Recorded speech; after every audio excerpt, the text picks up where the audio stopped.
Well, thank you, Zoe. I really appreciate it. I've loved politics a long time. Since I was very young, it's been something I've been passionate about. Probably all started with watching the media. It became something I took a liking to. That and history were two things I was very strong in. And most students, they end up playing sports and things like that. But I was in other activities such as political science club and mock trial and Model United Nations organization. So I was interested in other things, and politics happened to fall right in line with what I was interested in. I love history, I love politics, two things I'm very passionate about. So I'm excited to be able to do this as a branch off of, experiencing more in the political world, specifically media now, and I think it's going to be great. And I can't wait to learn more about media as we, continue to hit the road and do all this for RSBN, but most importantly, do it for President Trump so that he gets reelected in November. Thank you so much, Philip. So, with everything going on, President Trump, he is experiencing a lot of hardship because of a lot of the policies that he's trying to enforce.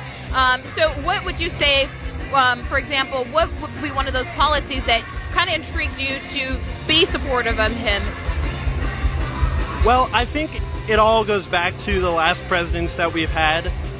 The famous thing that you hear when people talk about Trump is that he isn't presidential. Well, what do we define presidential as? Because we've had presidents who haven't been able to accomplish much, but rather they sat in the office for 8 years. So I think President Trump, when I liked him back in 2015 when he first started running, he was the person who I put my support behind because I saw where we were going as a country, where politicians were taking us, their ineptness to be able to perform for the people who elected them.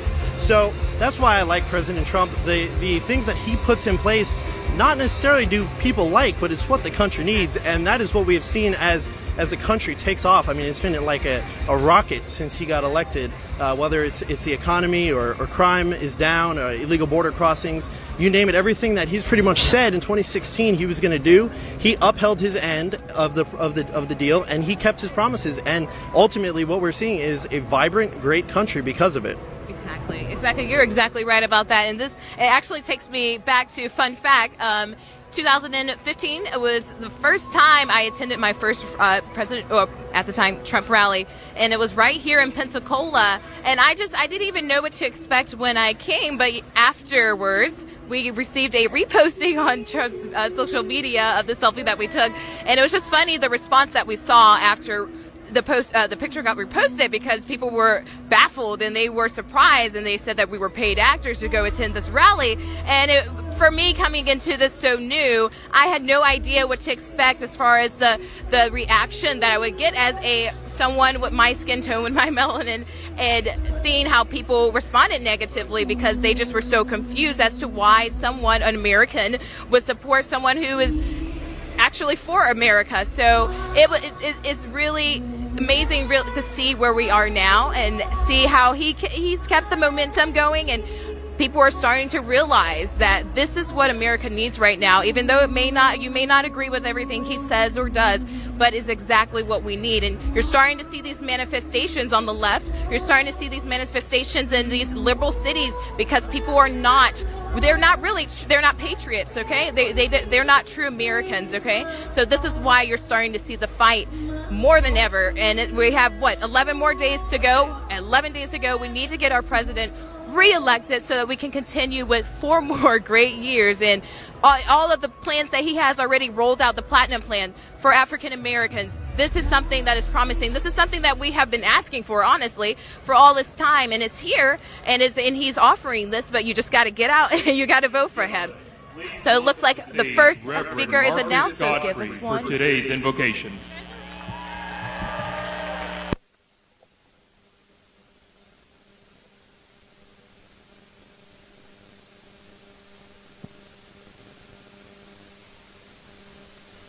Gordon Godfrey, by the way. Marcus Point Baptist Church here in Pensacola.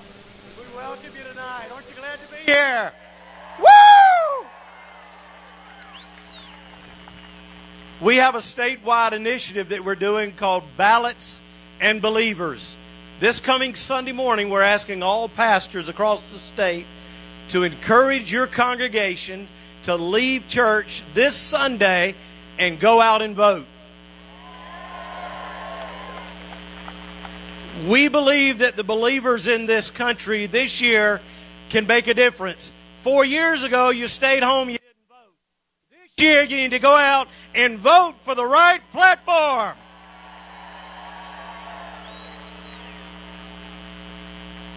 The Bible says that faith without works is dead. So we got to have faith in God, but we got to do our work. And our work as Christian citizens is to vote. And as far as I'm concerned, there's only one way to vote: for the President of the United States 4 more years.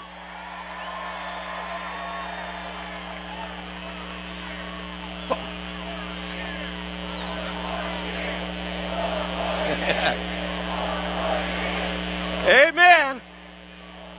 All right. What we're going to do is we're going to pray, because the Bible says, pray like it all depends on God, and then work like it all depends on us. So let's do our best. Let's pray and ask God to do something in this country. We're at a crossroads. Let's ask God to do something in this country miraculous. Donald J. Trump with 4 more years. Father, I thank you so much that you've given us this opportunity as men and women to stand up and voice our opinion on what we believe is right. And Lord, we believe it's right to stand up for the preborn. We believe it's right to stand up for the ability to stand and preach and teach the Word of God in freedom. We believe that it's right for us to be able to defend ourselves. We believe that it's right for us to go out and work and earn and see this country grow economically. So Heavenly Father, we pray that you'd bless this nation. God, give us a power, a strength to continue to move forward as we have always been, men and women that believe in you and trust in you and put the right people in office. God, we pray for our president. Bless him, I pray. Protect him, I pray. And God, bless this meeting tonight. May it bring honor and glory to you, and may it encourage us to go out and do what we need to do, to vote. In Jesus' name I pray. Amen.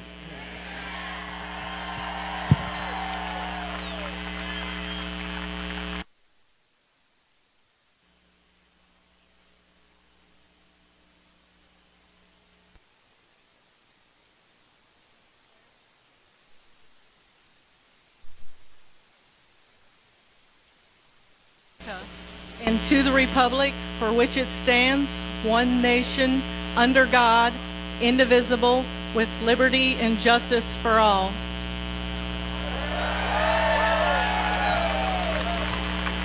Please welcome to the stage Lisa Hillard for our nation's national anthem.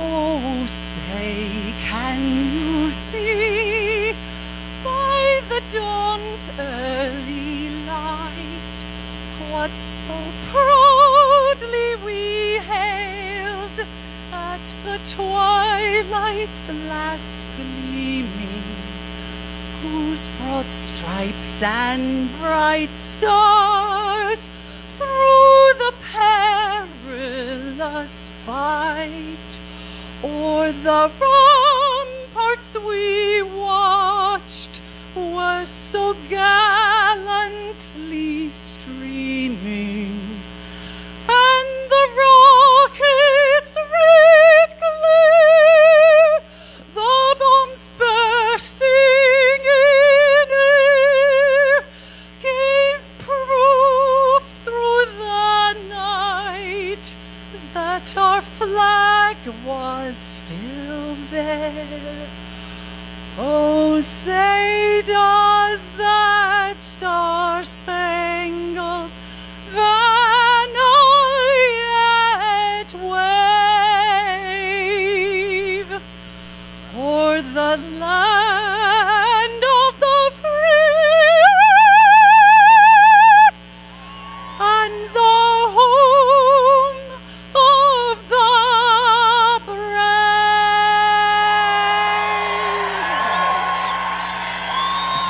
God bless America.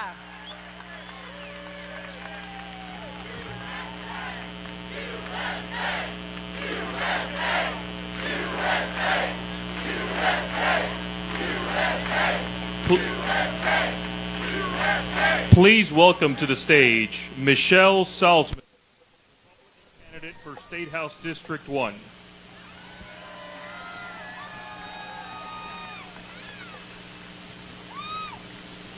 That wasn't a very good welcome. Let me hear you again. Come on, guys. Yeah. Man, I'm telling you, it is a great day to be an American, isn't it? Yes, it is. It is. I hear that. You hear that? Y'all know what that sound is, right? So, I'm Michelle Salzman. I am your Florida House candidate for District 1, and I am here to tell you that you need to get out and vote. Yes. Yes. You know, Pensacola is America's first settlement. A lot of people don't know that. But we need to, oh, he is so fine. We need to be reminding everybody of that. We are America's first settlement. That means that our conservative roots run deep. Our conservative values are decades, generations deep.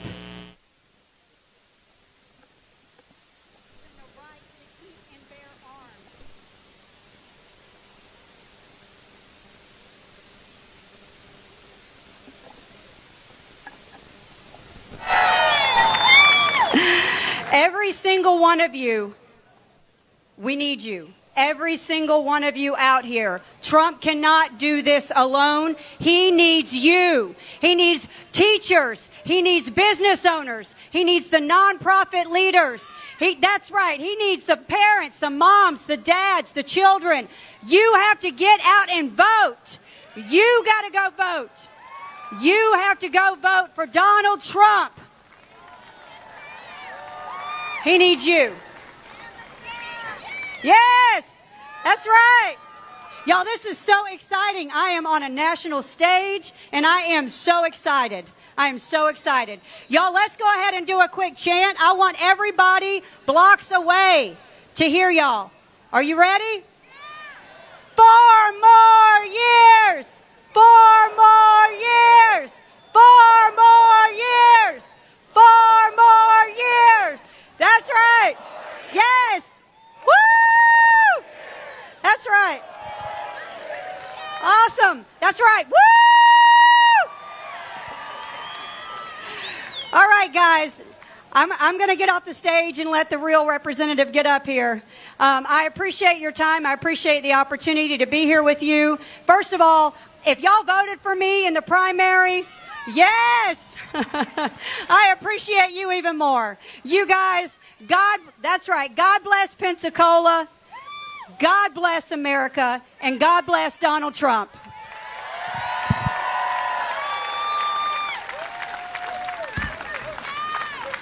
Please welcome to the stage Florida State Representative Alex Andrade, representing District 2.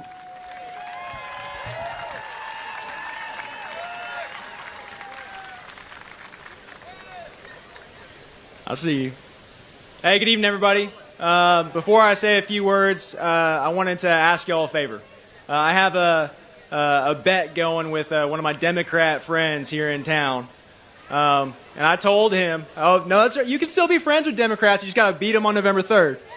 I told him that the energy and enthusiasm for President Trump tonight was going to be so loud and so energetic, we were going to wake up Sleepy Joe Biden in his basement.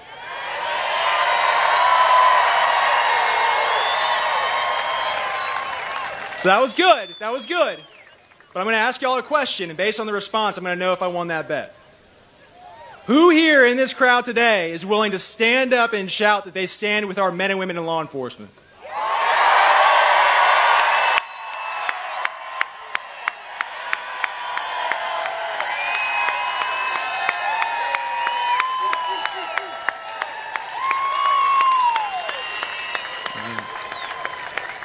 All right, so based on that response, I think I won the bet. If I can split up the steak dinner about 15,000 different ways, I'll make sure to pay y'all back.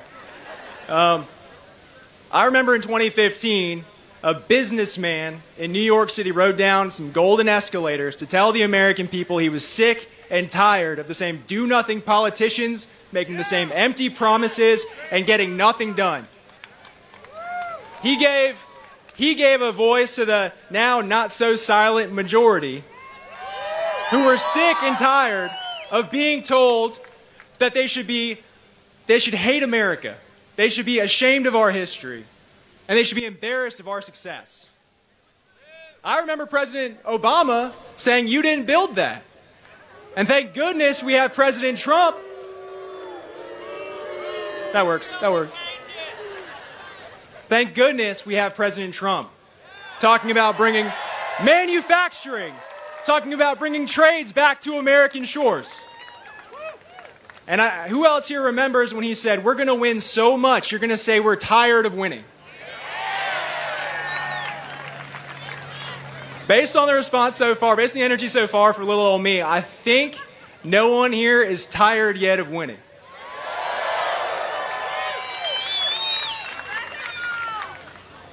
I am so excited. We have a president right now who saved our American dream from the brink of extinction.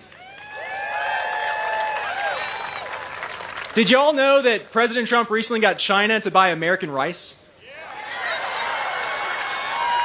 He's winning so much, he's selling rice to China.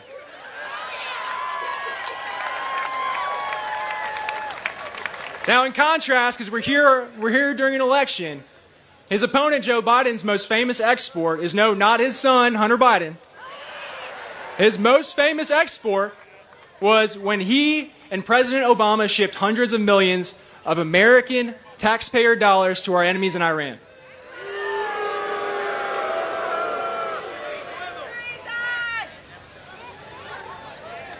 By contrast with taxpayer dollars, we've seen a president the past 4 years who's managed to get more women in the workforce than any time in American history. More minorities in the workforce than any time in American history.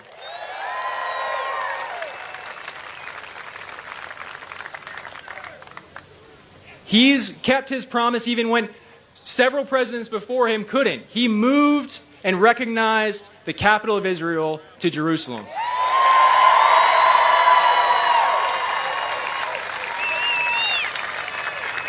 And I can't compare to Congressman Gates, and he's the one fighting with those pundits. But when those pundits were crying foul and saying it was going to cause all this strife in the Middle East, you know what President Trump managed to do with all that winning? He brought peace to the Middle East for the first time in my life.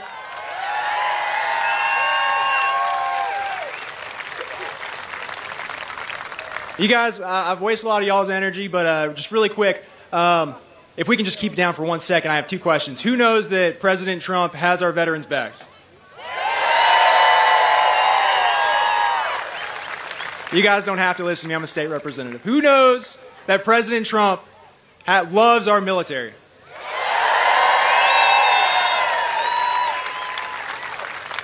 This is the first president in my lifetime who hasn't gotten us engaged in another foreign war because he loves our military so much.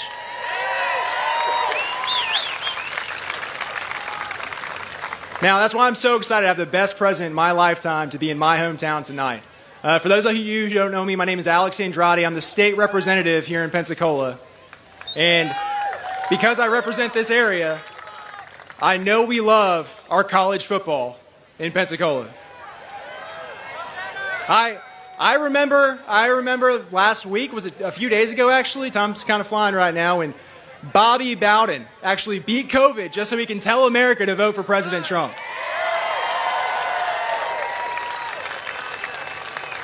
And since it sounds like we're all college football fans here, we also know that you don't fire your head coach when he's winning you national championships. And you definitely don't replace him with a man who hasn't won a game in 47 years and can't come out of his basement.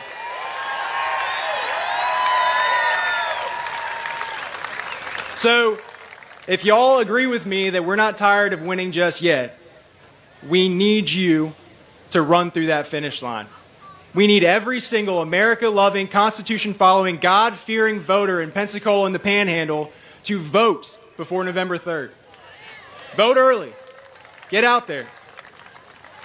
And not just get out there, get your friends and your family and everyone in your phone book out there to vote with you, because we need President Trump back in office.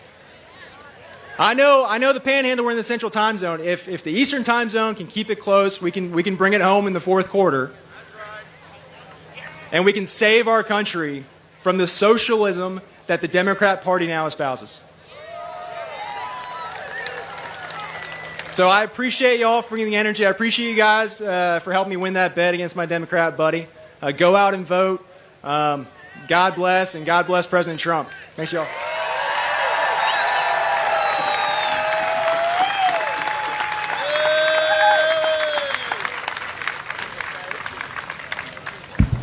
Please welcome to the stage Florida State Senator Doug Broxson. I want to ask you one serious question. Are you proud to be an American?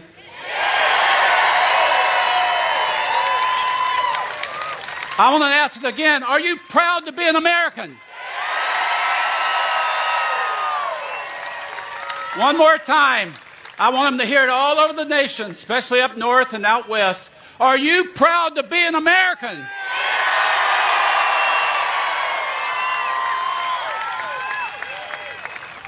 Now I have a less question that disturbs me and you. Do you think Vice President Biden and Harris will change this country to people that hate America, that don't believe in America, that's willing to see us go to the bottom around the world? Well, I want you to know something. All you people out there, get ready. Those people in New York, Michigan, Illinois, California, New Jersey are coming to Florida. You know why? You know why they're coming to Florida? Because they can't stand the way that they're treated where they are. Can you believe a governor or a mayor would let your business burn to the ground? If you come to Florida, we will protect your business. And those poor folks that lost their businesses, I guess they're going to have to shop at Walmart. Let me say one thing that Representative Andrade said that I think is so important. It may be the most important thing that's happened. President Trump stood up for Israel.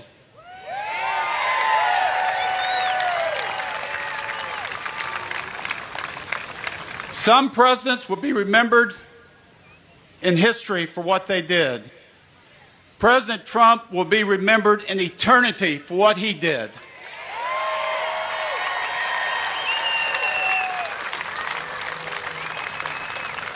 Three years ago, Donald Trump came to Pensacola about the same time. He didn't drop by to fill up his jet. He dropped by because this is the most important spot in Florida for him to win Florida. President Bush came about 10 days before the election. He came here because he knew if he carried the Panhandle, he would carry Florida. Governor DeSantis came here to carry Florida.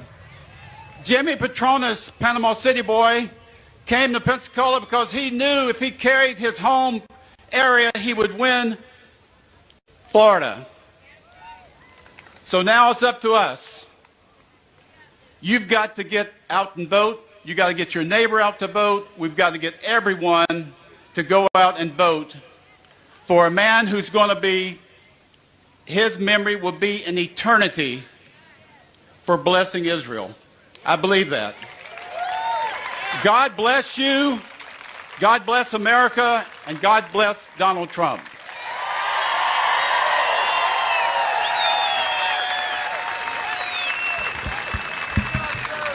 Please welcome to the stage Commissioner Jerry Carl, Republican nominee for Alabama's 1st Congressional District.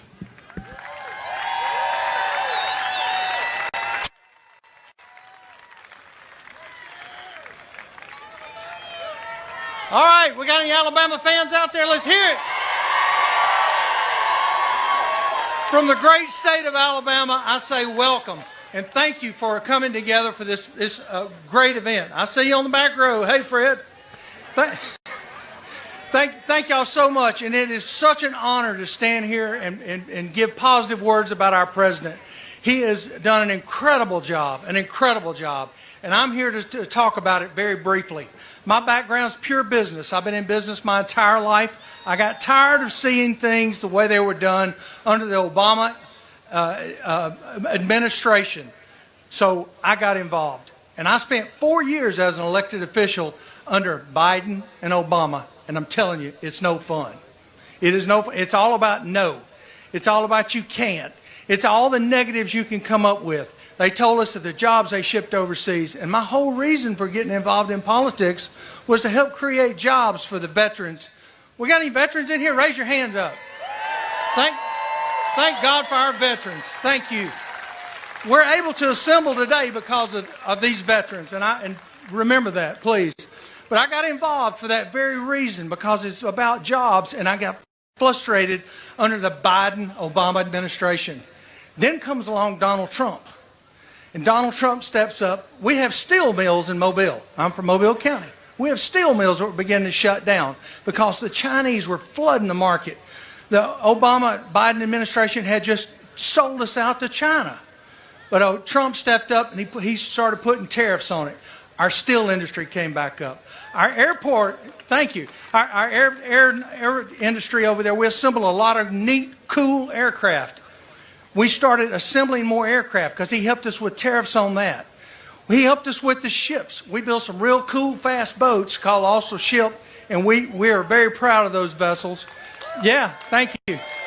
And what did Trump do? Trump helped us get more contracts, and we're able to turn out more ships. I have served as an elected official under both administrations, and I'm telling you, there is no comparison anywhere.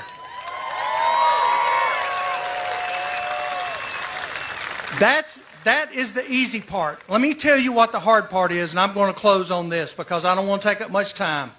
You have got to do your part in this election. You are the foot soldiers. You are the ones that knock on doors. You're the ones that make the phone calls. You're the ones that call your family in other states, not just Escambia County or Mobile County or here in Pensacola. I'm everywhere across the South. We and the nation, we've got to rally our people to get out and vote. Vote early. Vote early if need be, but get out and vote. Uh-oh. I'm being upstaged. My name is Jerry Carl, and I'd appreciate it. Stand with Trump. What can I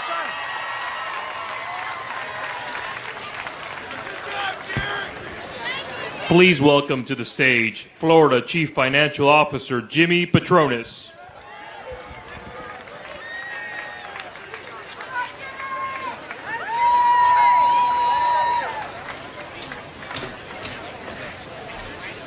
Good evening, Northwest Florida.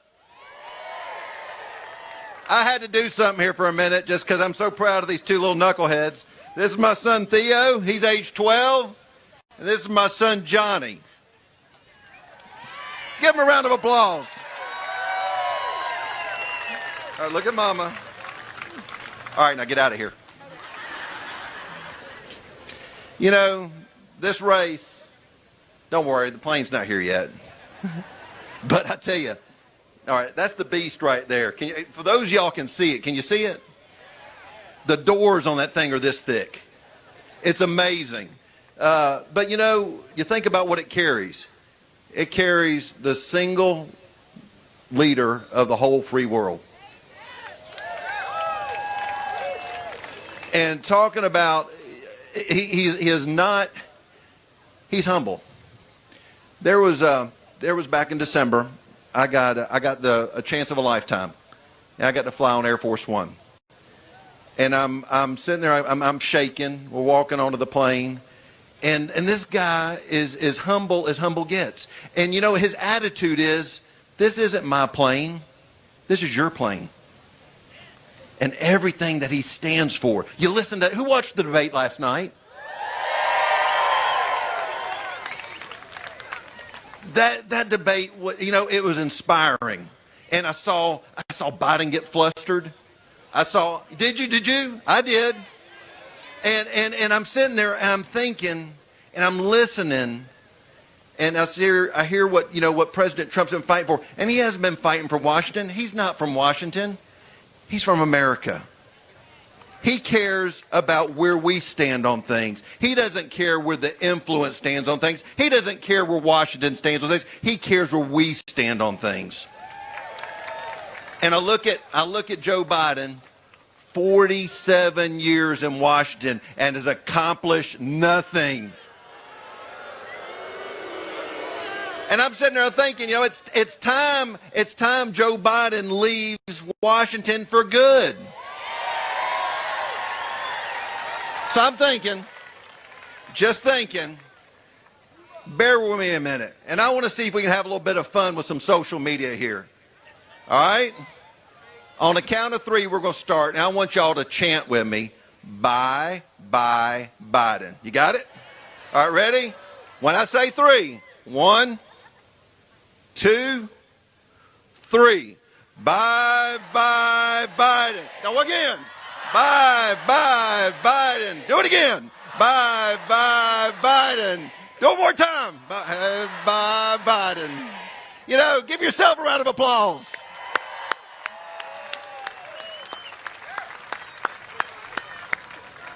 This guy, he could be doing anything in the world. He really could. But he cares and he fights. And he puts us before anything else that takes place. I remember so vividly, it was election night in 2016, and I had a buddy of mine from Bay County who was embedded in the Clinton campaign. And I'm sitting there calling him all night long before the Central Time Zone came in yet. And I'm sitting there calling him. I said, Florida's over. Florida's over. And that time, it was 50-50 in Florida. Central Time Zone had not come in yet. And he says, no, there's still, 250,000 votes left in Miami-Dade County. I said, it's over.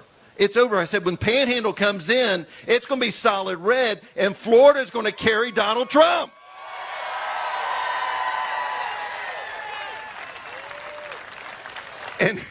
And friends, it was lights out. You know what I mean? But this is something that's so important right now. I can't express to you enough. We're going to see, we see the fight that's been taking place where states have been trying to empower, giving everybody a mail-in ballot, whether they ask for it or not. The fraud that's going to take place in this election, unfortunately, is not to our advantage. That's why we have got to perform harder, higher, more ferocious, more passionately. We've got to get every single vote in Northwest Florida to show up because we've got to outdo what Biden is trying to undermine. 47 years, and all he did is collect a paycheck and didn't do a damn thing. It's time for him to go. And it's time we re-elect Donald J. Trump, our president. Now, y'all heard some amazing legislators up here a few minutes ago. And I want to just tell you, I want you to do to them the same thing I expect you to do to me. Hold us accountable. Hold us accountable. Doug Broxson, Alex, Michelle, you're about to have Neil Dunn come up. Neil Dunn's my congressman. And you're about to have Matt Gaetz. And they're all fantastic public servants. But, I just wanted to make sure, we put our name on the ballot. We expect to hear from you. We expect to be held accountable. And last thing I'm going to leave with you, I want you to look around at all of our first responders to help put this event together tonight.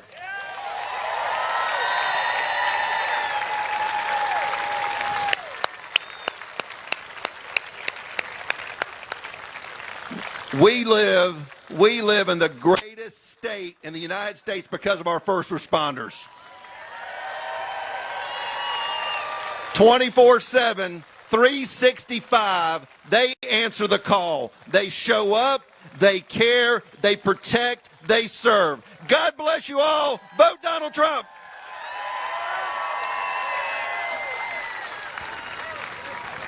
Please welcome to the stage Congressman Neil Dunn, representing Florida's 2nd Congressional District. Good evening, Pensacola.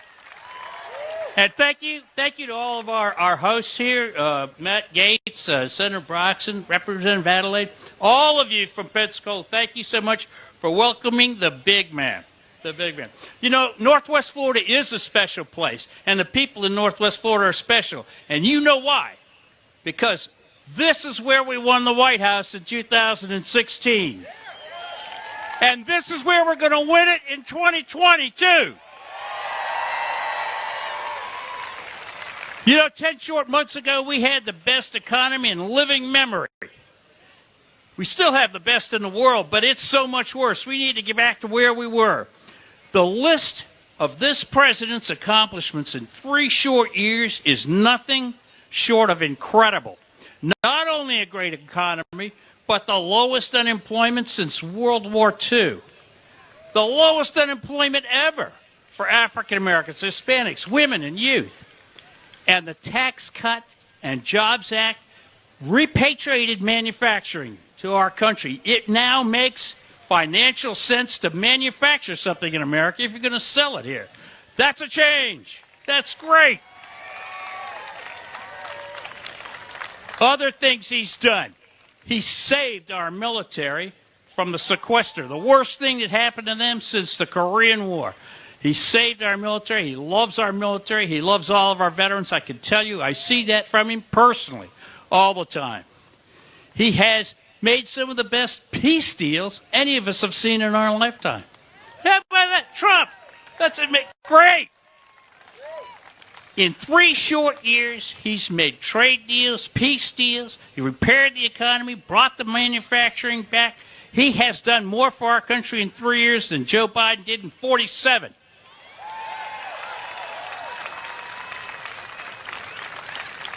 Donald Trump is a champion.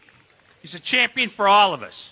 He's been a champion from day one, and he's done it against very hard odds. I want to quote another great Republican who reminds us why it's important for us to have champions like Donald Trump.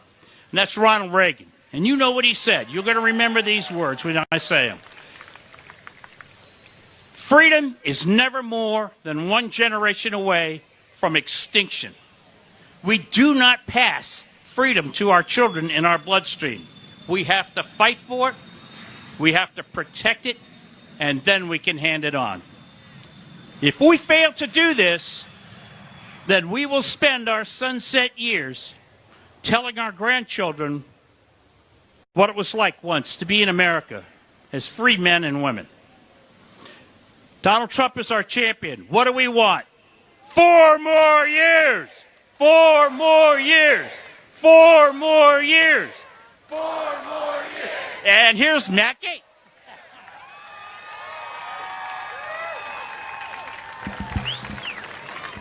Please welcome to the stage Congressman Matt Gaetz, representing Florida's 1st District.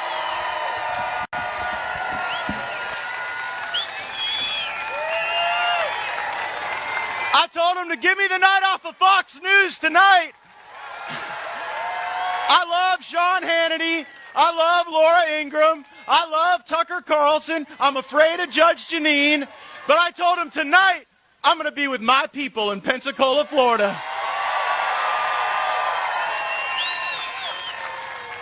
I'm Matt Gaetz. I'm your congressman. You're my bosses. And I'm Nancy Pelosi and Adam Schiff and Jerry Nadler's worst nightmare in the House of Representatives.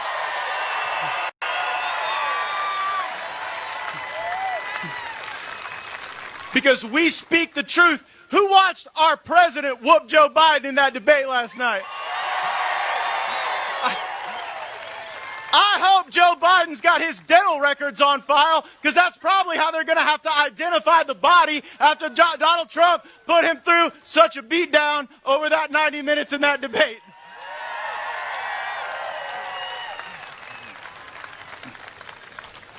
My fellow Americans, don't you want to open up with Donald Trump, not lock down with basement-dwelling Joe Biden? You know, don't vote away your freedoms. Don't vote away the opportunity for your kids to go to school. Don't vote away the opportunity to go to church. I figure if the Democrats say they can get together to go riot and burn down America, I say we could get together to pray to build America up. Now,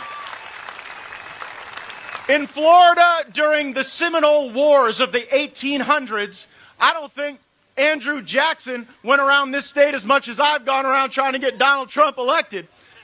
And I've told them from the coral reefs of Key West to the attractions of Orlando to the capital city in Tallahassee to the folks we send to the heavens and the Space Coast. If y'all can just keep it close, my district has the highest concentration of active duty military and veterans and patriots, and we will give Donald Trump 4 more years in the White House. We've elected presidents before. We know how to do it. Patriots step up to the challenge, and we will do it yet again. Because you know what, President Obama, this is the place where we do cling to our guns and our Bibles, and the grip is only getting stronger. We love our military and our veterans and our law enforcement and our flag and our anthem, and we love the fact that Donald J. Trump is the President of the United States. He's rescued our economy. He's rebuilt our military, created rising wages, better trade deals. He's ending forever wars and bringing the brave patriots of Northwest Florida back home. And I'm sure glad that we got about 400 miles of wall built on that southern border with Mexico. And as our president reminds us, we don't build walls because we hate the people on the outside. We build walls because we love the people on the inside. We love America so much, we love her enough to vote. We love her enough to speak out on social media and never allow the big tech giants to silence the voice we have for our America First agenda. You see, George Herbert Walker Bush in 1988, when he accepted the Republican nomination for president, said, "I am a quiet man, and I hear the quiet people of this country." Well, I am not a quiet man, but I hear the silent majority getting louder every day, and they will hear all of us on November 3rd.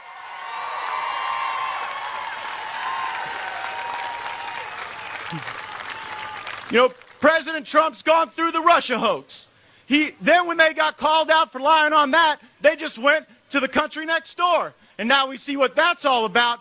Joe Biden will never stand up to the corruption in the status quo because Joe Biden and his family have benefited from the corruption in the status quo.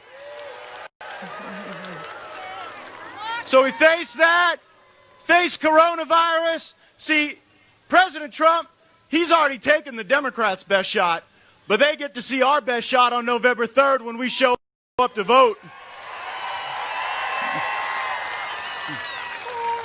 So don't you let your president down. You see every day how he's got to fight against the lying media, the vicious Democrats, even some of those establishment Republicans. And you got to be thinking in your heart, what can I do to stand with my president, to save my country? Look, we are not in a world where Democrats offer a competing vision for American success.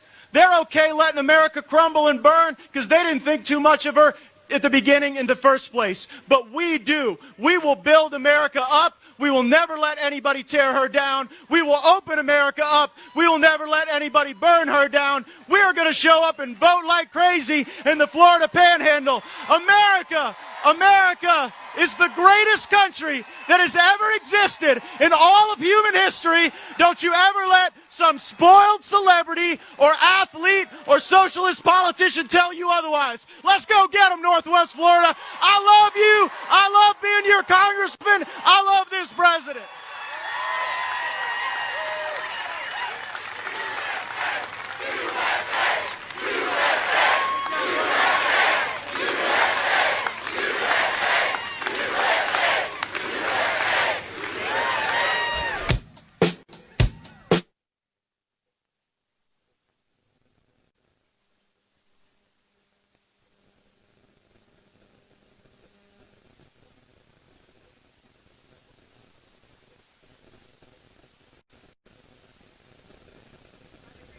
voters already. Everyone's already pumped and ready to hear from President Trump. He should be on his way here soon. I believe he's supposed to be speaking at 7 p.m. tonight. Philip, what did you think? Well, my biggest takeaway from that is that we see Republican leaders here in the panhandle of the state who are already elected. So that gives me confidence in the people who are electing the president, that they too will elect him. We heard one of the representatives say that this is such an important part of him winning the state. And so if they showed out for them, I think they'll show out for President Trump too. They will show up to the ballot box, they will vote, and they will make sure that they help keep America great and make America great again and keep corruption and influence out of office, and rather things that are putting America first. Exactly. That's exactly right, but it's very important that we hold to this. Again, we have 11 days until the election, and it's very important that we do our part to show support for our president. If you want your freedom, if you like your freedom, if you like the right to practice your religious beliefs, this is someone who is fighting for that right, for us to keep our religious beliefs and without having to worry about other people hating on us, taking our jobs away because they may not like what we believe. This is someone that liberals have been fighting against because he's pointing out the corruption that has been happening, taking place in government, in your city. Your elected officials are the ones in these Democratic-ran towns are the ones who are destroying your cities. They don't care about you. They don't care about the people. They care about themselves. And it's starting to reveal itself. Closer to election day, we're starting to see it firsthand. The lies have been told to us, how these politicians really feel about the American people. And I think it's really sad. Philip, do you have anything else to add to that?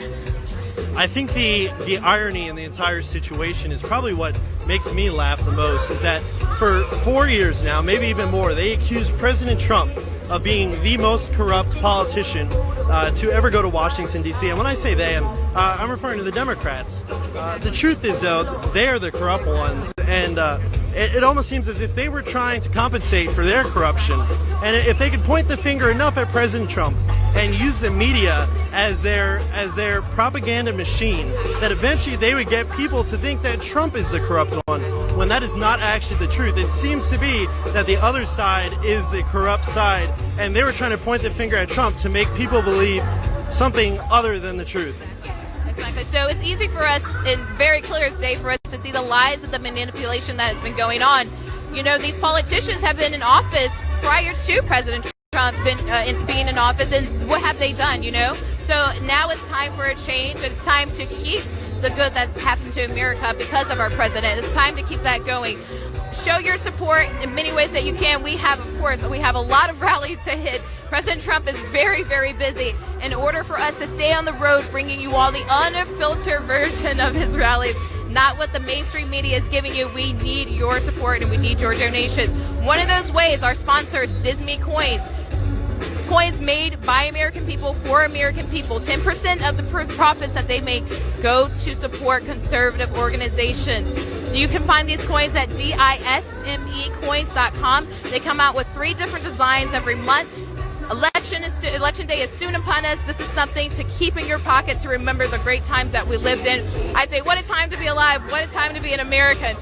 Why not keep a little reminder on you to, support your president, and again, support others who are supporting him as well.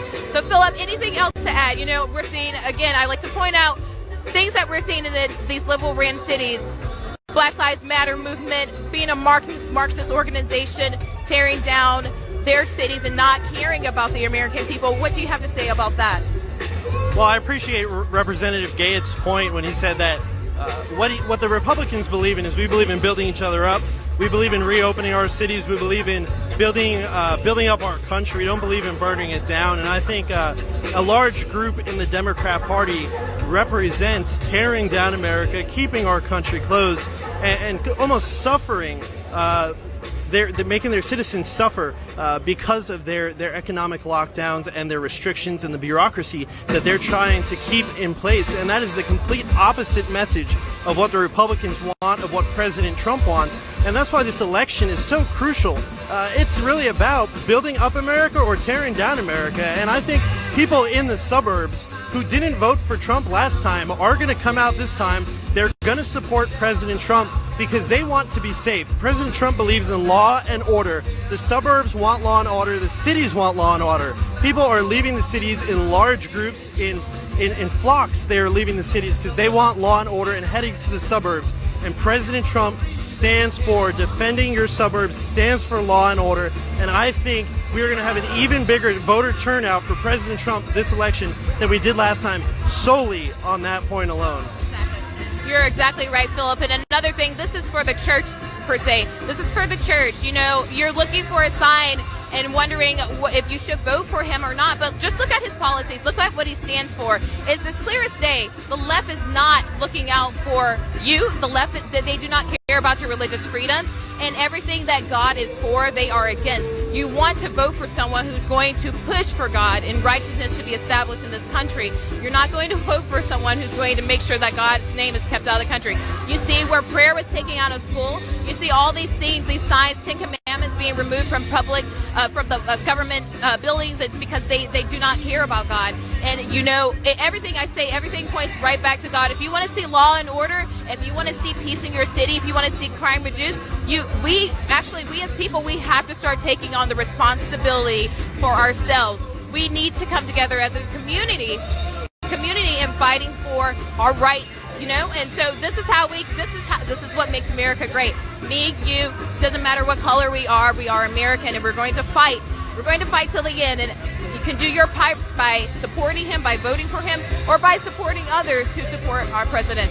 So I know it's maybe hard because, you know, you don't want to have to go through the negative responses that you might have, but at the end of the day, who are the ones that had to stand for righteousness? You know, these people were persecuted. These people will be ostracized, and it's never promised to be an easy road. But Philip, you're exactly right again with seeing everything that's going on. I know our president is doing a great job, and that's why we need to get him 4 more years. One more fact to add to that, President Trump not only believes in law and order for our country, but for countries all around the world. We've seen in the last month or so the president coming together, creating these peace deals with countries who you would never thought would have come together and wanted peace with each other, law and order with each other. And I think that is a tremendous accomplishment for the Trump administration. And it speaks a lot to the type of person he is, that he can calm the nerves of people, and he can calm the nerves of these world leaders and say, let's be a better world. But he only did that by putting America first. He didn't believe in globalism, but he's making the world a better place, and he's making America a better place, which is really a great winning combination. And not only that, the fact that he's recognizing Israel and the things that he's doing to bring these people together. Honestly, God promised these people to be restored back to their land. And what we're seeing right now is biblical prophecy being displayed right before our very eyes. But it's very important that you support these people who are supporting the people of God.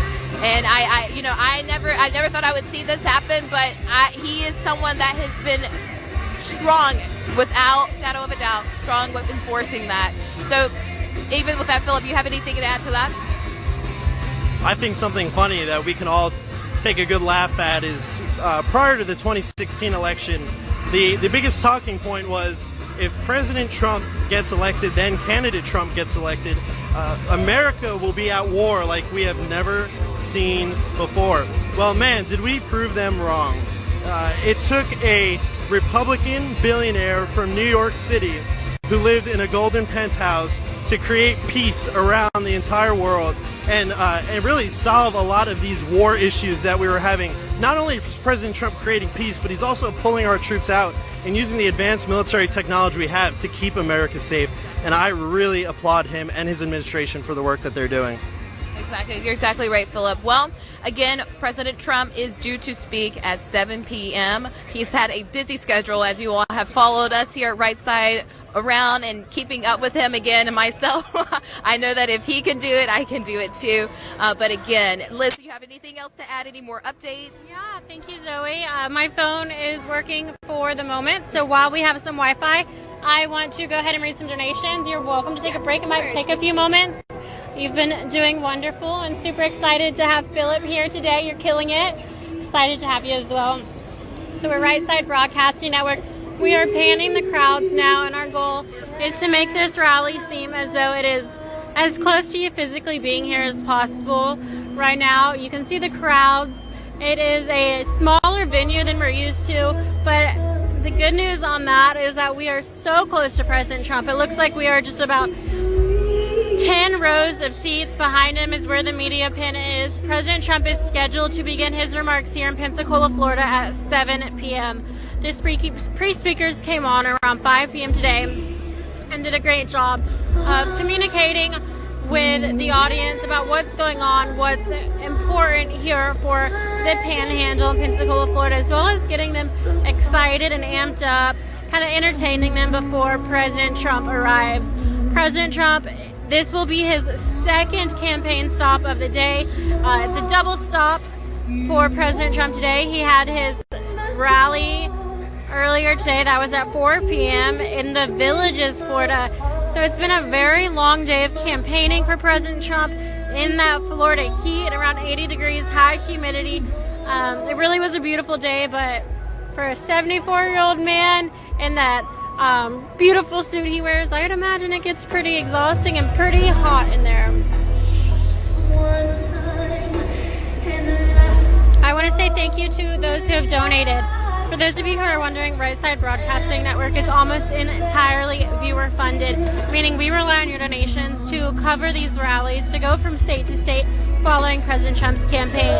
And the simple reason why we're doing this is because there is a missing piece of the mainstream media, and that is who is covering these rallies. There's not a consistent alternative source that is at each of these rallies, and that is an issue. This is the sitting president of the United States, as well as one of the best presidents, if not the best, in history of the United States, and he doesn't get the rightful attention he deserves, as well as the credit for the promises that he's made and the promises that he's kept. This is also a historic campaign, so love him or hate him, everyone should be taking notes on how to campaign like the Trump 2020 campaign.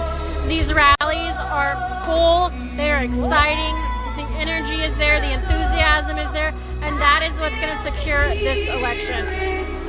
There are a number of ways you can donate. I'll list those off, and then I'll begin with the shout-outs. So if you're curious about how you can get a shout-out, how you can support Right Side Broadcasting Network, there are a number of ways.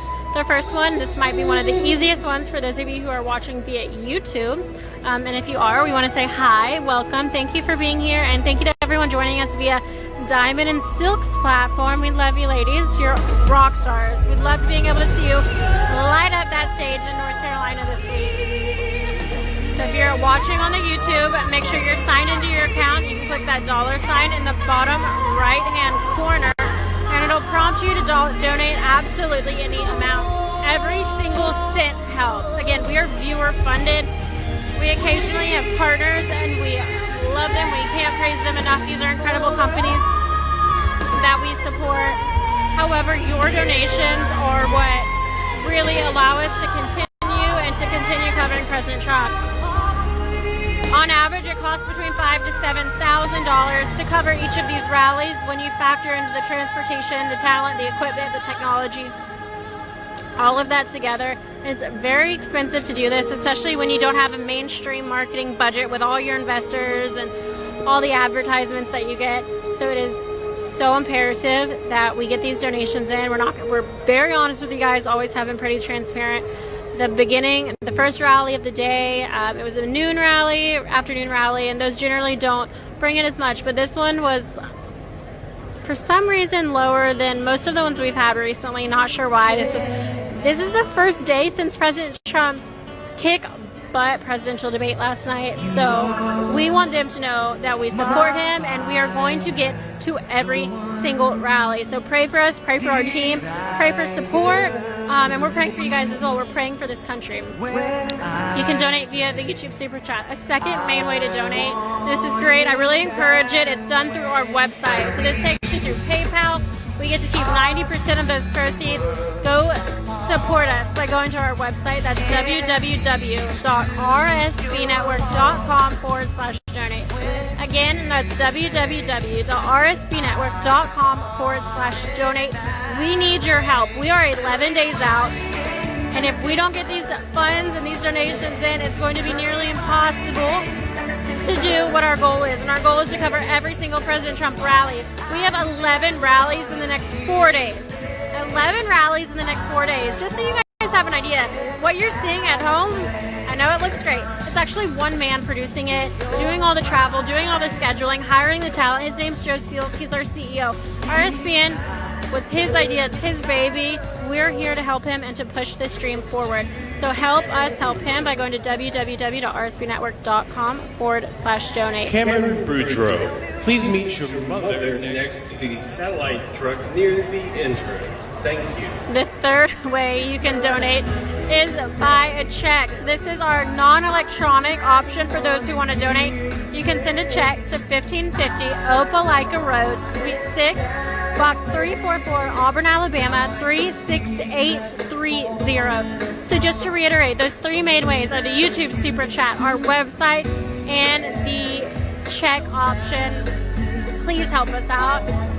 We didn't fight this hard. 5 years now. 5 years of covering these rallies, not to secure this election, not to get 4 more years in the White House. The world needs to see this enthusiasm. The silent majority needs to know they are not alone in this fight. They have millions supporting President Trump. These audiences are insane, and we're going to continue painting the crowds because no one else apparently can. And we want to thank you for your support, for getting us to this point, and for getting us through the next 11 days.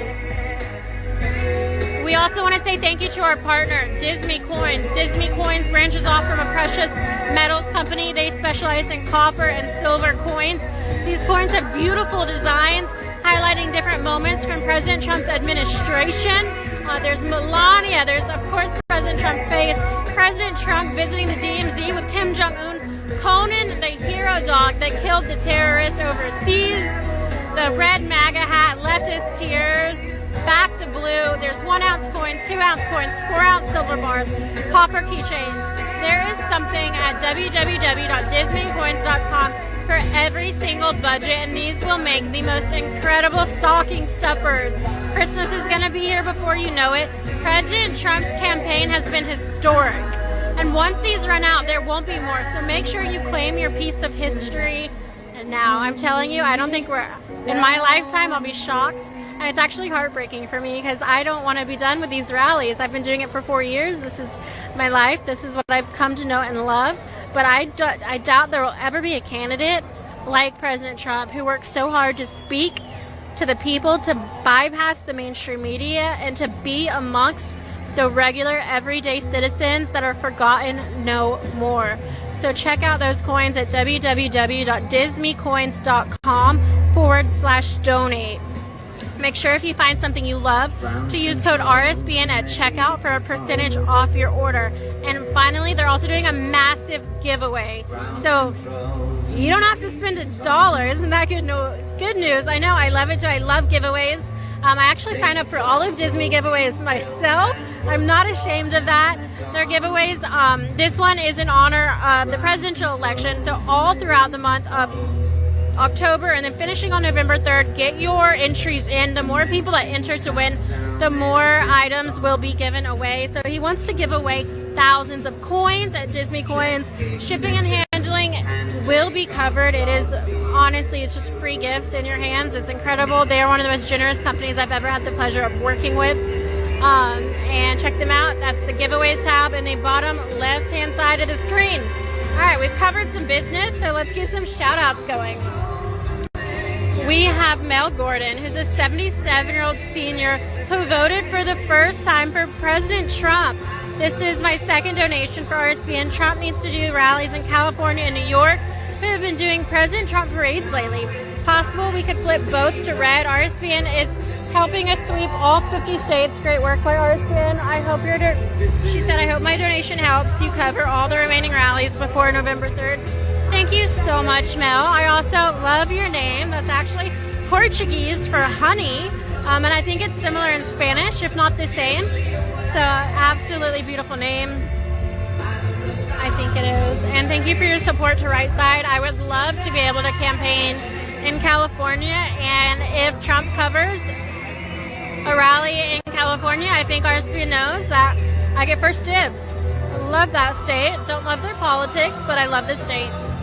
We have Jen Liu, who said, Vietnam boat people for freedom and President Trump. This diversity is incredible. I love to see it already. I mean, just the first two shout-outs. The 77-year-old senior who voted for the first time in their life, and they voted for President Trump. The second one is Vietnam boat people for freedom and President Trump. Charles Tillman left a very long one. I'm going to paraphrase it. Basically, you know what? I'm just going to read it. That's what we do. We don't paraphrase here, right? He said, please, please, please allow your audience to watch Trump interact with crowds and listen to awesome music live at the end of his speeches without interruption and chatter from your host. It's awesome to be able to see him interact with crowds before and especially after speeches and to hear the music at the rally. I love all your hosts and they're excellent pre and post rally, but please wait until President Trump. I understand what you're saying, and friendly reminder before anyone gets upset. What we're doing with this network, we don't own a network like Fox or CNN. They have their own domains to broadcast through. We are using social media platforms that can shut us down at any given moment. Big tech is censoring conservative accounts harder now than ever before, and we have to be very careful with every single thing we post. Of course, we're live, uninterrupted, unedited, no teleprompter, and we thank you for your support. But when it comes to music and copyright claims, YouTube does not play around. They have an algorithm that is constantly going through our videos, waiting for us to make a mistake and to have music slip up through this microphone. If we played YMCA, we would immediately have our stream taken down. And while trust me, we love the YMCA dance. We're out here doing it with President Trump. We're doing it by ourselves on the risers. It's so much fun. But we cannot have that music come through the speakers. We will get this entire video taken down. So it's bittersweet. You win some, you lose some. You're just going to have to deal with it, because if we play that music, you won't see Trump at all. You won't be able to see these crowds. You won't be able to hear his speeches. This campaign will be virtually non-existent because RSPN won't be getting the hundreds of millions of views to cover it. So trust me, we hate it too. It'd be so much easier for all of us if we could play that music. Elaine Hartman said, our family loves your coverage of President Trump's rallies and appreciates all your hard work and dedication. Laura Bosimonier said, Trump 2020 now more than ever. Jeff Atkins, Nikki Hunter said, California for Trump. Richard Furman, Tina Bruno, Dennis and Zenaida Thomas. Thank you so much. Evania, Robert Harold, Marvin, Sue and William, Sarah Dunn. I'm going to reload those, see what else we've got flowing in. Looks like we have a lot more. Beth and Mark Melblom said, Liz, Beth and I challenge everyone watching to give at least $5 each for the fun of watching Right Side Broadcasting. Bring us Donald J. Trump live and uncensored. Welcome to the new folks. I'm sure they'll have the time of their lives over the next few days. Thank you so much. Very sweet. I'm excited to have him. I think Philip is a rising star. He's very impressive for 18 years old. Zoe is one of the most beautiful and intellectual women I've ever had the pleasure of working with as well. She's a good friend of mine, so I support your love for my colleagues, and I appreciate it. We also have a donation from Cindy Caldwell. Thank you guys for helping us out so far. We're going to continue to do the shout-outs and watch these donations roll in. I cannot reiterate enough. I know it's obnoxious, but we have 11 days, you guys. This is the time to fight. We are fighting for the future of this country for generations to come. We're fighting for democracy, and we're fighting for President Trump. We're not afraid to. We're going to do it as hard, and we're going to fight as hard, as long, and as best as we can. So thank you for being on this journey with us. We are really, it's our first time doing anything like this. RSPN covered the 2016 election, but there's so much more enthusiasm, energy, and there's so much more writing on this now more than ever. Now that we have seen personally what an incredible president President Trump is, there's just a lot at stake here. We need your help. I'm going to let that drop for a minute. We're going to focus more on this rally, how much fun it is, the excitement, and let's see how close we are. We're 40 minutes shy of President Trump's scheduled time to come and deliver his remarks. Help us share this stream. Make sure you give us a thumbs up, like it, comment. I'm telling you, this big tech censorship is out of control. We need your help now more than ever. So share the stream with all of your friends and family. Make sure you tag us on Instagram and Twitter for retweets and mentions and posts on our stories. We want to blow the internet up. We want to break the internet with President Trump's rallies. And you guys have more power than you know. You have these platforms. This is unprecedented times. Each of you have a voice, and you can help us. You can help President Trump. Retweet Right Side Broadcasting Network and show the world, the crowds that this man can draw in every single day, multiple times a day. Make sure you follow RSBN on Twitter and Instagram as well at RSB Network.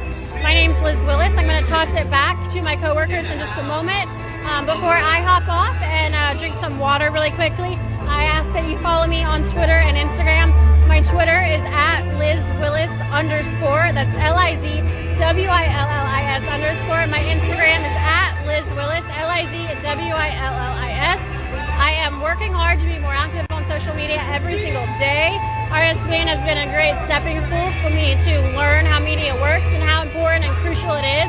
There need to be more people like RSBN who are gathering the information from these campaigns and working to disperse it to as many Americans as possible into the world. People need this information, so we do a really good job of announcing when the rallies are announced, where we'll be, when President Trump is live, situations like that. I'll also be sharing some campaigns and how you can help support local, state, national politicians, President Trump, etc. So stay tuned for all of that. I'm going to ask Philip or Zoe to join me and catch up on what they've been experiencing so far, what they think of Philip's first rally as a working correspondent. And if you have any questions, make sure to message them via the YouTube Super Chat. And welcome back. So I'm going to step aside and let them talk for a moment. Philip, what do you think of your first rally as an RSB correspondent? Well, this is great. It's absolutely wonderful. I was just looking at the YouTube chat and see the feedback that we're getting.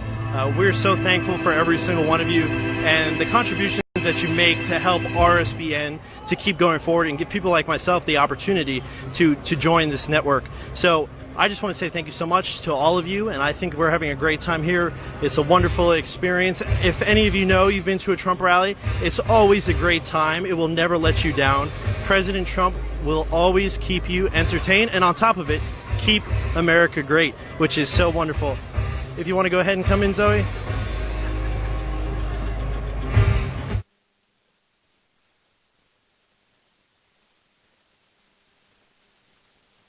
Are exactly right again. Thank you all so much for your support in keeping America great. We have I would say a long way to go, but we have a long way to go in this fight in the conservative movement. Even after the election, we need to do our very best to keep the fight up in this conservative movement. You know, I look at these things that are taking place now in the world, and I see that we really haven't been on our job. We really haven't been taking the time to realize and just keep our eyes open to what's happening around us. Again, with God being taken out of this country and his name being used for bad. Again, I'm hearing orange man bad, hearing about how our president is doing nothing but bad, but what I'm seeing is the good that he is doing and things that have never been done before. So with that, and anyone with common sense, I would say, will see these things and be like, you know, I have to support someone who is standing up for justice in this country, someone who really has the American people in mind and in heart when he's acting. Now, looking at, of course, when we're talking about other nations and the wall and all these other things, yes, America first. We have to take care of our own before we can take care of anybody else. And he's reiterated that time and time again, but he's also shown that he cares not only for the American people, but for everyone else as well. And it's, yes, we want you to come here. We want you to enjoy the blessings of being an American, but there are rules that you have to abide by. There are processes that you have to go through in order to enjoy and reap the benefits of being an American citizen. Again, our president, he is due to speak here in a little bit, 6:27 Central Standard Time right now. Of course, he's had a busy schedule on the road, in the air, and he's doing a great job. I've never seen anything like this before with any other really political candidate. The enthusiasm, the strength that is behind this person, behind our president. He's strong and he is not backing down, and this is the example that we need to see and that we need to continue being the great country that we are. So I'm really happy, I'm really proud of what he's doing, and by the grace of God, he's able to keep going, and being the age that he is, all the energy that he has, it is only by God that he is able to do this. And again, us citizens of America, we have to do our part. We have to speak out. We have to be open and loud about our beliefs and where we stand as united together, the country. So it's really important. It's really important that we come together and we find our roles. We find our place in this and find our voices. If not, again, our voices, then support those who have a voice. Support those who are out there on the forefront, giving the time that is needed to keep this country going. Now, again, we're seeing what Democrats are doing, how they come over and over and over again, repeatedly telling the lies that they have told in order to slam our president, President Donald Trump. But again, I've never seen a more organized administration with the amount of things that he has done, have it laid out for the people to see for themselves. And again, you may not even know it, but you're sitting under the benefits because of this man being in office right now. So again, you guys, we thank you so much for watching us. We thank you so much for being faithful with the Right Side Broadcasting Network. There's no other media outlet that will bring you unfiltered version of what President Trump is doing on the road, again, in the air, wherever he may be. We are here to give you the news and unfiltered again. So we appreciate you all and your support. We all can agree that we appreciate our president and what he has done for us and what he will continue to do, and the future plans that he has as well. So we have to give him 4 more years. We have to get out and vote. We have to do our part. It's imperative. We have 11 more days to go, guys. We may not ever see the changes that we've seen already in the next, 5-6 years. We may never see this again, but it's important for us to get out there and make sure that we are doing something about it. You may not want to take a stance, you may not want to have a neutral approach, but just remember that when you see these things happening and you want to complain and you don't know what to do, you had a chance to do your part in making sure that this country does not fail.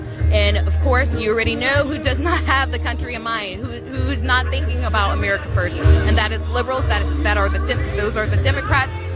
They've proven themselves over and over and over again to be anti-America, anti-God, and of course anti-Trump, and then anti-black, anti-anything that has to do with being a patriot of this country.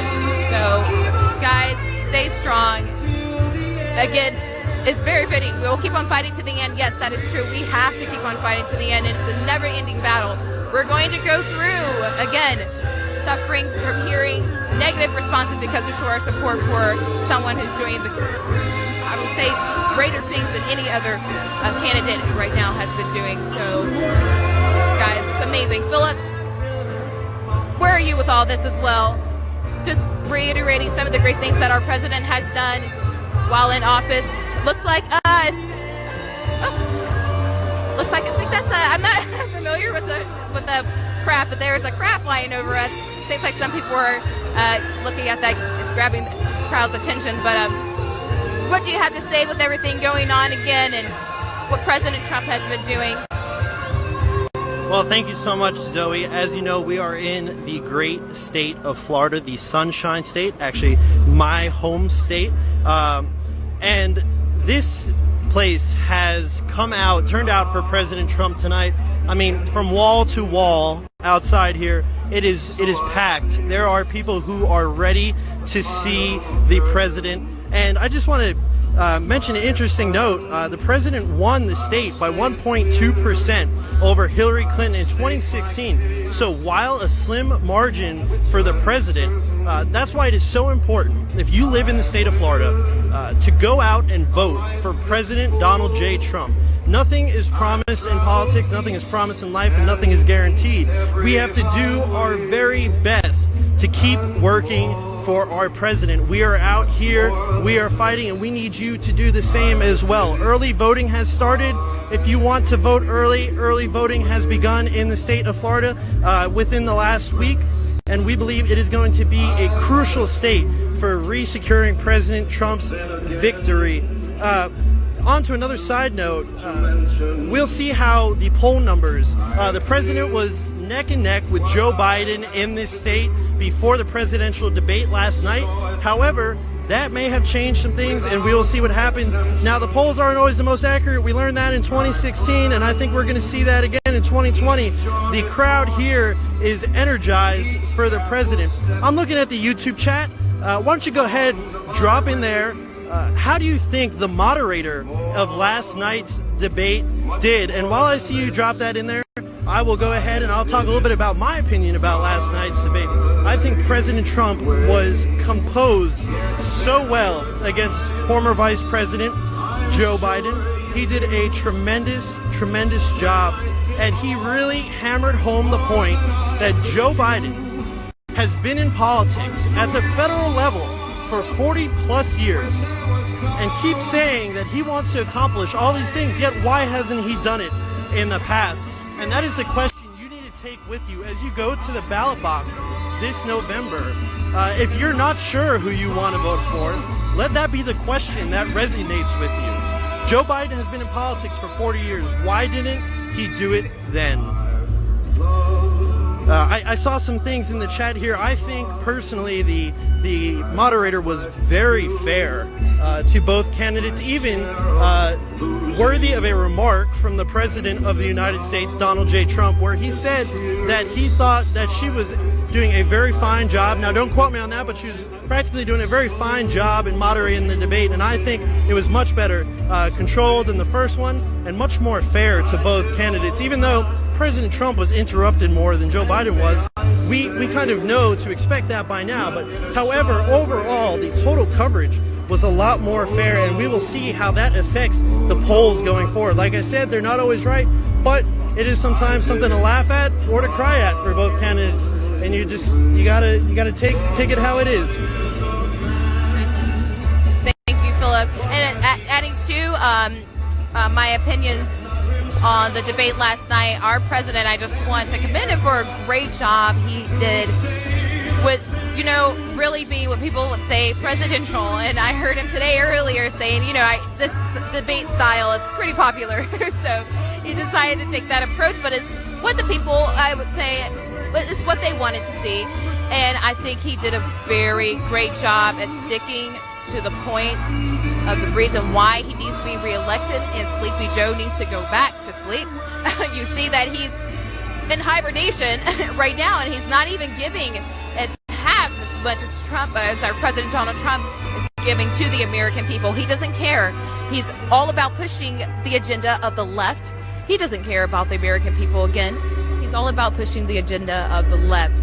You see, how many years he's been in office, and he has not done one thing to really make changes, the changes that he says right now that we need so much. So what is going to make us, see the difference in him, and what is he going to do differently this time? He's already proven himself to not be really fit for this position, for a position of being a servant to the people.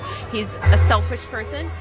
You see now with his son, the issues that we're having with him, the conspiracy and all the criminal activity that's been taking place, and now all of this is being brought to light to the American people, and you're starting to see this more and more. You will start to see more things come out of the dark, and it's going to be very real. But again, we have to stay strong. We have to stay together. We have to speak out more than ever. We have to speak out more than ever. It's a lot of things that are happening, and a lot of things that we may not understand, and a lot of things that we are questioning, but ultimately we do have to place our trust in God. He says not to place our trust in men, because men will ultimately fail you. So, of course, I say every time, all roads point back to God. We have to put our faith in Him. We have to put our trust in Him. And I really do believe that He has His hand on our president in protecting him and giving him the strength that he has to keep doing the things that he is doing in this country. And it's a really fitting time for this. It's a really fitting time, and it's really important. It's really important that he continues to work. I know that we will probably end up seeing, the new leaders come up, even no matter where the election goes. At the end of the day, I'm sure we're going to see a wave of new leaders rise up and stand up, and it's really exciting. So right now, for President Trump's schedule, he is due to arrive here at 7 p.m. Central Standard Time. Again, he has had a busy schedule. He's already in Florida earlier today. He's going to be making his way here. Again, the crowd has already increased, I think, to probably the fullest that it is going to be. But Philip, here you go. Well, hello everyone, and still thank you for staying here with us. 66,000 people on our broadcast. That is tremendous. We are waiting for Air Force One to arrive here with President Donald J. Trump. There's police lights all around. You can see the crowd here. There's helicopters moving in the air. So we are expecting a momentary arrival of the president. He wasn't too far south of here in the Villages, so it will be any second here that we are going to see the President of the United States depart Air Force One and head up to the lectern, which is right behind me, and make his case for why the American people should elect him for 4 more years. Thank you, Philip. Thank you, Philip. So one of the ways that you all can support us and support others who are supporting our president, and that's through one of our sponsors, Disney Coins. Disney Coins is made by American people for American people. They come out with 3 different designs every month. These coins are made out of copper, out of silver. They come in various, again, designs that are related to our president and what he's been doing in office. But these would be really great as a gift and as a reminder of a great time that we've been living in during his election period and even after that. But you can go find these coins at dismecoins.com, DISMECOINS coins.com. 10% of profits will go to support other conservative organizations. So, of course, if you guys want to take a look at those, grab some for your family. Christmas time is coming up. No matter where the election goes, these will go a long way. Again, Disme, DISME coins.com. Show your support. And again, we appreciate you all for everything that you do, sticking right by us. And Philip, thank you so much for being on the road with us, and jumping in, even though it's, I say last minute, but the last couple of days until the election. Thank you so much for being here. Philip, he's wise in his ways, even though he's really young. They're probably, like Liz said, the youngest on the team, but really wise. And this is really, I'm really proud to see people like him active in this conservative movement, speaking out, and it's really good for this generation and the generation to come to be influenced by people like you, people like really all of us. So it's really powerful. For the parents who are watching, I would encourage you to have a talk, have a conversation with your students, with your children, and really explain to them the case for what we stand for.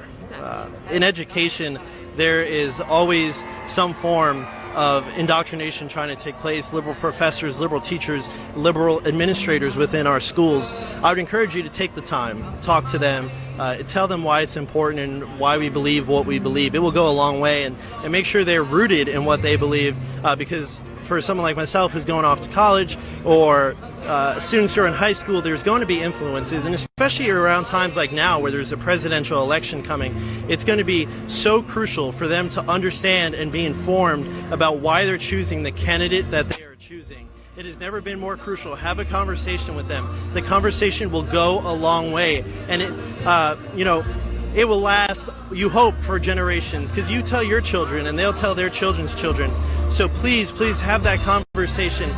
Make sure that they're informed. And that is really one of the greatest things that you can do on top of voting, is having conversations with people and with others about why you're voting for who you're voting for, and hopefully get them to be like, wow, okay, you're right. We believe that what you're saying is correct, and it is. We are really for the keeping America how it is, returning us to our original beliefs. And those are what made this country so great. and we will continue to do so under the leadership of President Trump. So it is crucial to tell your students, tell your children, tell your family, go out, vote for President Trump, whether it's early voting or it is to vote on Election Day. President Trump, I believe, tomorrow is going to vote in Palm Beach County at the library. We saw a few months ago Joe Biden and his wife Jill went to vote in person. So the two candidates have gone to vote in person. And if it is safe for you, it's definitely the best way to vote. You feel the gratification of supporting your candidate, going out there, checking the box and putting it into the ballot box. It's really a great feeling. And I will be voting for a president my first time this election season, and it is going to be a great vote for President Donald J. Trump, and I'm super excited. I voted back in July for the congressional races happening in my part of the state, but I will continue to uphold my civic duty and vote for President Trump. So I encourage you, if you're young, if this is your first time voting, take a look at President Trump, why he supports what he does, and how he's going to help keep America great. Wow, Philip, that's really impressive, really impressive. But going back to add what you were saying about parents, teaching their kids and educating them on politics and what's going on in this country. My daughter's here with me tonight, and even though she's 3 years old and she may not understand what's going on around her, it's really important for her to see involvement. And even though I still like to say I'm young, even though I'm a mom, but it's important for her to see and have that influence. And I would go back to remembering when I was a little girl, my father used to make me read the Constitution, and we were homeschooled, but he used to make us read these things and understand, just educate us on being an American and what it means to be an American and our history. So it's really important that you establish this in the youth while they're young, so that when they are older, of course, what the Bible says, train your child up in the way that they should go. When they're older, they will not depart from it. Train your kids up in the right way, and these children that you train up, these are our fighters. I mean, these are the defenders of freedom. I mean, this is what makes America so great, is that you're able to do that, and you're able to, even though like in the position you are, you may want to run for office one day, and that's great. I mean, that's wonderful, and that's exactly what we need to do. So, I mean, wherever the future may take us, wherever God may take us after this election, I'm sure that He has great plans already. We are seeing, and what we have seen is something that we've never seen before here, and I'm really proud again of our president and Philip, and I'm proud of you as well, Liz, and the team and everybody for what they've done, and I cannot wait to see where we're going to go after November 3rd. But yes, it's very important to get down and vote in person. Very important to get down and vote in person. You see, if Joe Biden, like you said, was able to go and vote in person, then there's nothing wrong. Nothing wrong. It's completely safe. There's nothing to fear. God has not given you all the spirit of fear, but power of love and a sound mind. There's nothing to fear. So get out, do your part, vote. You may not ever have the chance again. And someone like you, your first time voting, how excited you are to be a part of this was really inspiring. So, guys, elections, 11 more days out. Get out, do your job, vote. Absolutely. Go ahead and hand it off to the great Liz Willis. Thank you, guys. Wonderful job by Philip and Zoe. Also, I'm very proud of you guys. I am choosing not to stand with them today because they are both an entire foot taller than me. So I just come on by myself. But wonderful people. They've been a joy to work with. We're going to go in the website donation emails really quick and give some shout outs to those who have donated. We're going to continue to pan the crowd for a second. I am in just a minute going to work on the lighting here for you guys. I know it's not as glamorous as a mainstream media outlet, but we are working on it, work in progress. We kind of do a lot of jobs, like 10 jobs. I do want to say thank you to everyone for tuning in. Last I checked a few moments ago, we had almost 70,000 viewers tonight. This is pre-Trump. This is great. I believe our record stands around 155 concurrent viewers, and something really cool. I was actually just speaking to one of the Fox News correspondents, and he brought it up to me. He said, Right-Side Broadcasting is killing it. Because I turned on last week, and I saw, 150,000, something like that. I was like, So people are noticing. Mainstream media is noticing. It's incredible. Joe, that shout out, I really thought you should hear that. It's just really cool to see what we've been able to do with a small group of people out of a very small studio in Auburn, Alabama, and how hard this group works. Ladies and gentlemen, we have Air Force One landing here in Pensacola, Florida. Again, Air Force One. I believe that is the smaller of the two jets he travels on. A little bit dark here. It's a pretty quiet landing as far as the jet engines go. She will be taxiing, and it looks like by the setup, is that the bigger one? It's like smaller. Sorry, you guys. I have such a hard time differentiating the two. But it looks like she's going to taxi down the runway, take a hard right, and come and park directly behind the stage. We love an Air Force One rally. It makes for such a beautiful backdrop. But President Trump is in the building, so let's get excited. Let's make sure your friends and family are all tuned in. The audience is excited here. They've got their phones out, and the crowd goes as far right as I can see, as far left as I can see, and even behind the risers. Part of me feels bad because those views behind the risers are awful, but people will do anything to be at one of these rallies. I mean, there's lines of people, and these risers go high up, so they literally can't see anything, but they are still standing there waiting for a glimpse of our 45th President of the United States of America. So they are turning around right now, about to land in front. Remember, Right Side Broadcasting Network is almost entirely viewer funded, meaning we rely on your donations to keep us in business, to keep us going from rally to rally, state to state, and we need your help now more than ever. We have every intention of getting to every single President Trump rally between now and November 3rd. We want to work as hard as we possibly can to support our president and to show the world just how hard our president is working for us. Mainstream media and other news outlets just aren't cutting it. Someone has to step up. You, the American people, have stepped up when it comes to supporting RSBN, and RSBN is stepping up. Look, here she comes, Air Force One. A sight for sore eyes. It really doesn't get old. A beautiful jet. But thank you for those who are considering donating. There are a number of ways you can donate. The first one is the YouTube Super Chat. It's very easy to use. If you're signed in, just click that $sign in the live chat in the bottom right-hand corner. Donate absolutely any amount. Every single cent counts. The second way you can donate is by going to our website. Check out our website at www.rsbnetwork.com/donate.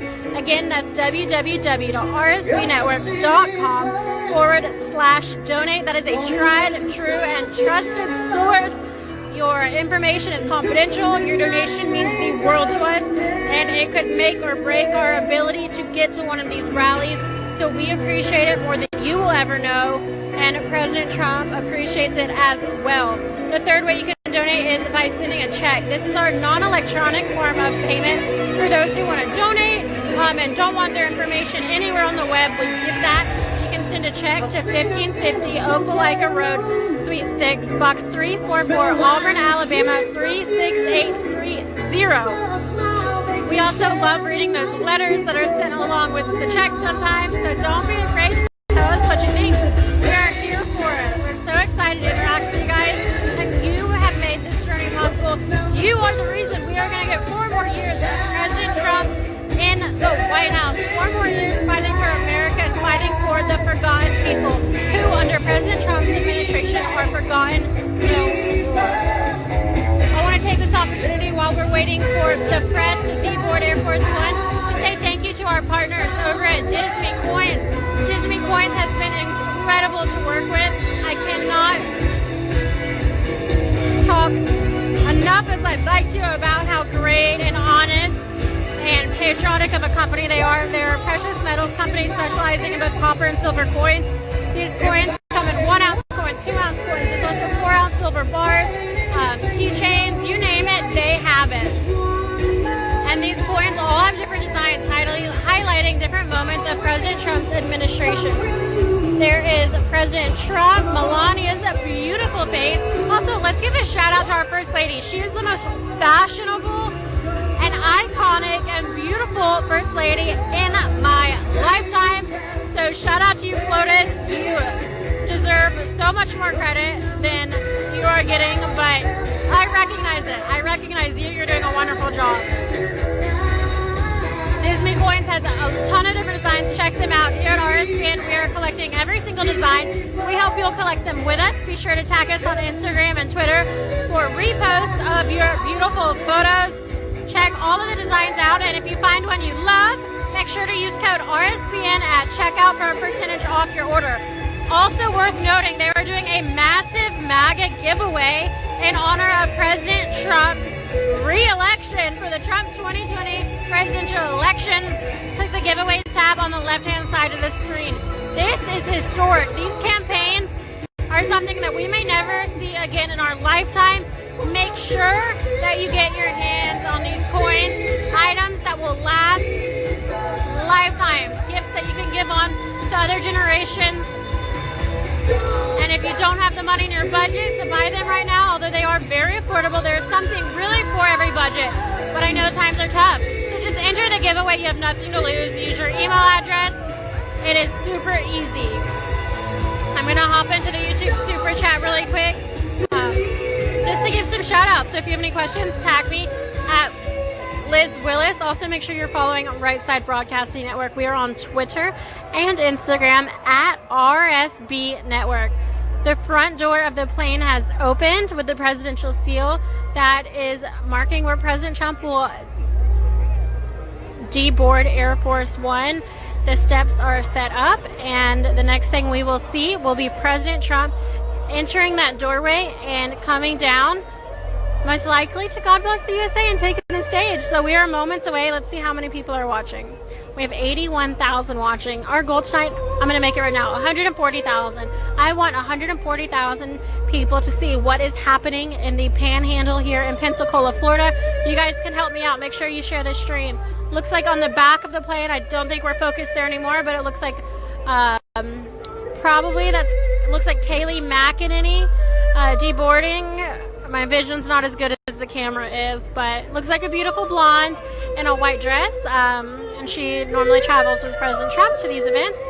So I'm guessing that's her, but we will let you know shortly. I'm going to toss it over to headquarters for a quick announcement, and we'll be right back, ladies and gentlemen. Again, we are moments away from President Trump live in Pensacola, Florida at another Make America Great Again rally. With Right Side Broadcasting Network, I'm Liz Willis, and I'll be right back. Over to you, Joe.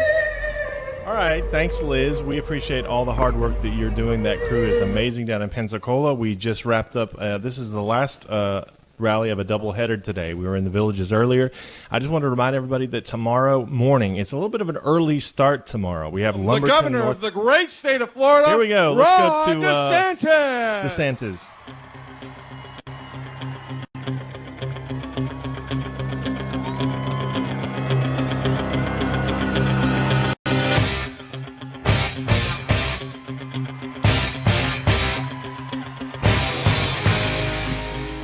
Hello, Pensacola.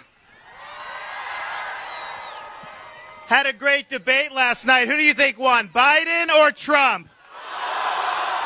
I couldn't quite hear that. Yes.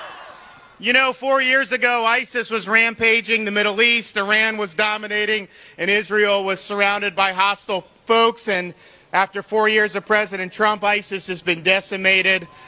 Iran is licking its wounds, and every Arab country, it seems like they're making peace with Israel. Who do you want to be commander-in-chief, Biden or Trump? That's what I thought. You know, a couple days, we are going to be able to see the confirmation of a great new justice to the Supreme Court, Amy Coney Barrett. And she will apply the Constitution as written. She won't legislate from the bench. And the Democrats don't like that. And so they're complaining and they're whining. And what I tell them is, you could have won the election in 16. You didn't. You could have won in 18, and you lost that one, too, in the Senate. So they're going to whine. The media is going to complain. And we are going to get her confirmed. And she will be on the Supreme Court for 40 years. And they don't like it, so Joe Biden, if he gets in, is going to pack the Supreme Court. They don't have the justices they like, so they're just going to create new judgeships on the court and then stuff it with liberal activists on the court. That's not acceptable. Donald Trump has done a great job appointing judges across all parts of the judiciary, and we're not going to let the Democrats pack the court with liberal activists. Who do you trust to put judges on the court, Biden or Trump? That's what I thought. Joe Biden admitted it again last night. If he's elected, he will lock down this country. He doesn't believe kids should be in school. Now in Florida, we have kids in school in every single county. Private school, public school, charter school. But Biden can't do it because he's owned by the unions, lock, stock, and barrel. But I can tell you this, we are not going to let Joe Biden shut our country down. Who do you trust getting the economy back going, Biden or Trump? I didn't quite hear that. Okay. The border. Joe Biden last night, he opposes the border wall. He is weak on border security, and he wants to give the biggest amnesty in the history of the United States. People will come pouring in. If he does it, it'll be even more. Obviously, no sovereignty, no rule of law, and it'll also undercut American workers. We got to put Americans back to work. We don't need cheap foreign labor for Biden and his buddies. So the president is building the wall. It'll be finished soon. He's not going to do an amnesty. Who do you trust on border security and illegal immigration, Biden or Trump? And oh, by the way, in Florida, when I became governor, I didn't understand why we allowed sanctuary cities. So one of the first things we did in my first year was ban sanctuary cities in the state of Florida.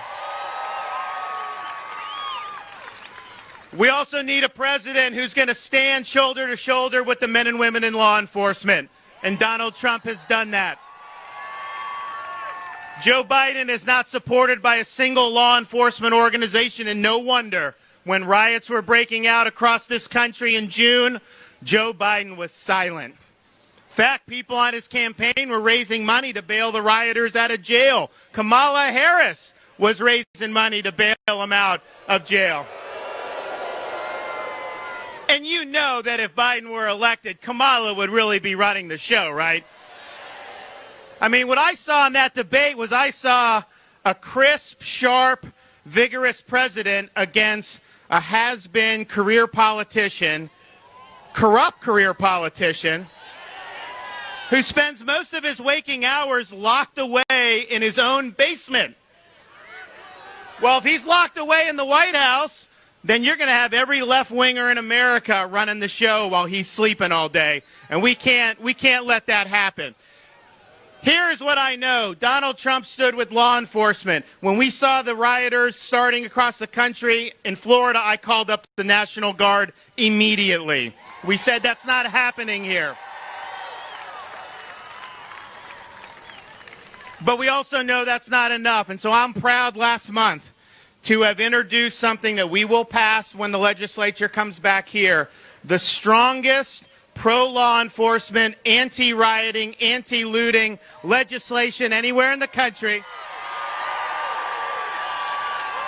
Says very simply to cities and counties, if you defund law enforcement, the state is going to defund you.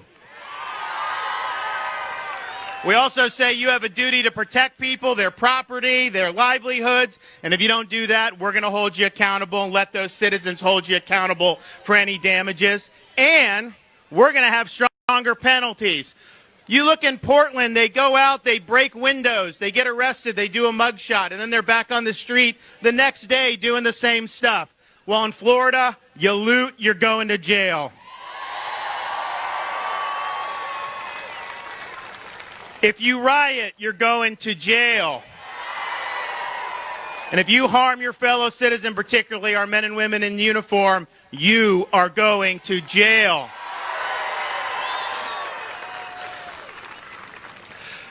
So I feel good about the state of Florida. I think that we've got great momentum, and we've had momentum building for 4 years. 4 years ago, there were 340,000 more registered Democrats than registered Republicans in the state of Florida. Now we have cut that to less than 140,000 difference. We've never been this close in the history of the state of Florida. So we have the ability to get this done. So my questions to you, one, do you pledge to go to the polls and make your voice heard? Do you pledge to support all of our Republican candidates up and down the ballot? Do you pledge to talk to your family and your friends and your neighbors and make sure they go to the polls? And will you do all you can over the next 11 days, in addition to going to the polls, to make sure that we re-elect Donald Trump, the President of the United States? Because here's how I see it. If you step up and you do it, and we do what we say we're going to do, when Election Day comes, all the media is going to be excited. They're going to think that the president's going to lose. They've been trying to get him out of office for 4 years. They have their fake polls saying he's down by 35 points and all this other stuff. And then when Florida starts to come in, they're going to start to get a little nervous. You're going to see tighter margins downstate. You're going to see other places come out. It's going to be pretty close, and then Northwest Florida is going to come, and they are going to deliver. And we are going to be able to call the state of Florida for Donald J. Trump. And all the journalists, CNN, they're going to start to cry. They're not going to understand what is going on. But you will have sent a message, and once Florida's called, the die will be cast, and Donald Trump will be re-elected the president of the United States. Go get it done, Florida. God bless you guys. Thank you so much. God bless. Thank you. I got some hats I'm going to distribute too.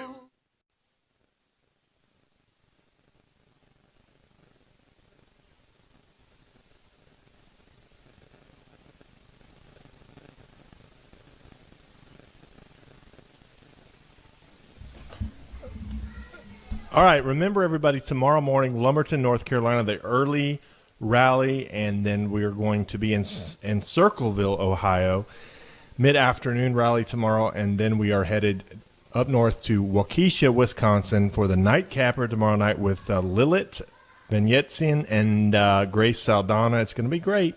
Tomorrow is an action-packed day. Sunday, we get around here, it's a day off to only have one rally. We're going to be in Manchester, New Hampshire on Sunday, and then it's going to start getting crazy. This is why I kept telling you guys to prepare yourselves. Buckle up. We got Lidditz, Pennsylvania on Monday, Martinsburg, Pennsylvania on Monday, and then Lansing, Michigan on Tuesday, West Salem, Wisconsin on Tuesday, and Omaha, Nebraska on Tuesday. And it's only going to get crazier.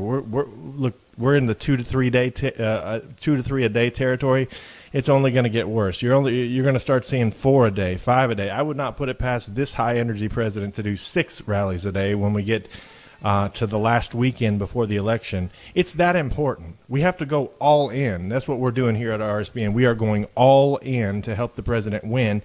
You look at what the other networks, none of them are even live until right when the president starts to speak, and most of them are not going to stay with that full speech.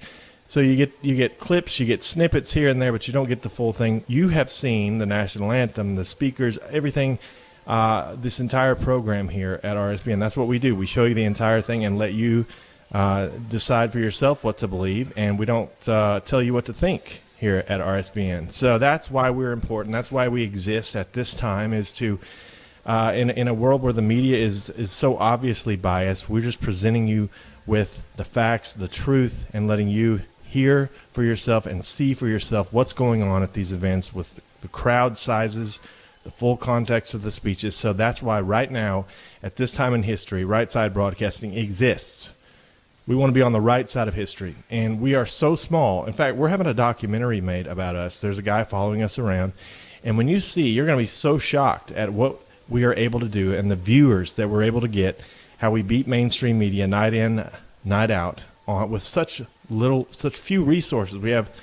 We're working out of such a small office here in the studio, and we have these patriots, these young patriots crisscrossing the country to bring you the truth. It's not easy to do, and that's why we ask for your support. We decided to remain viewer-supported and to not take on large investors so that we can control what happens on our own network. So I'll say it one more time, and then I'm going to try something different. We're going to try to see what happens if we play a little YMCA. Gentlemen, after please welcome the 45th Enjoy. President of the United States, Donald J. Trump. And I'm proud to be an American, where at least I know I'm free. And I won't forget the men who died, who gave that right to me. And I gladly stand up next to you and defend her still today. 'Cause there ain't no doubt I love this land. God bless the USA.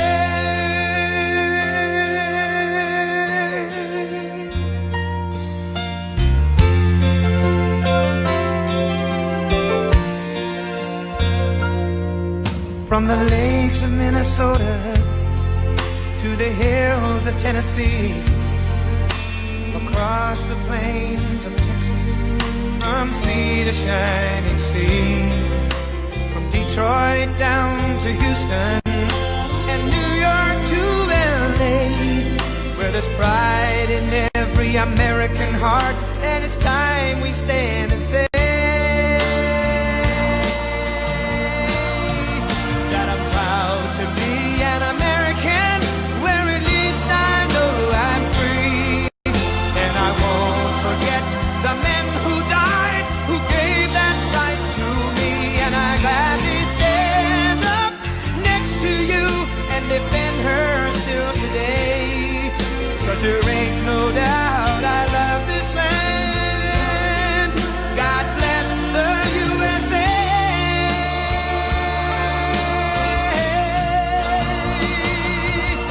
And I'm proud to be an American, where at least I know I'm free.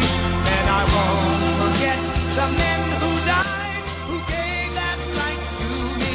And I gladly stand up next to you and defend her still today. 'Cause there ain't no doubt I love this land. God bless the USA.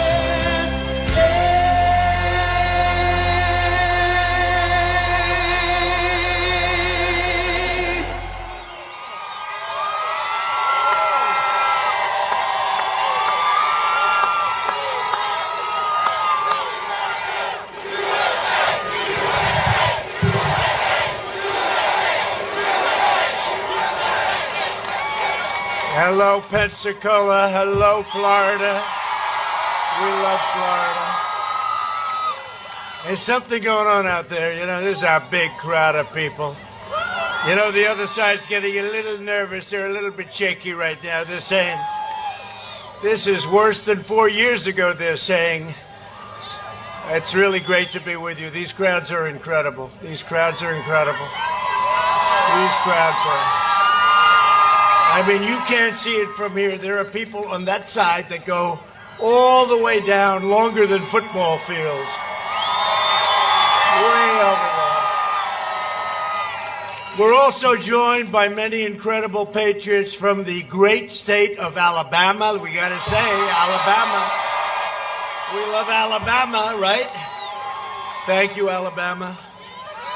11 days from now, we are going to win my home state of Florida, and we are going to win 4 more years in the White House, 4 more great years, 4 more successful years. Last night, the American people saw the contrast between a 5-decade career politician, Sleepy Joe, right?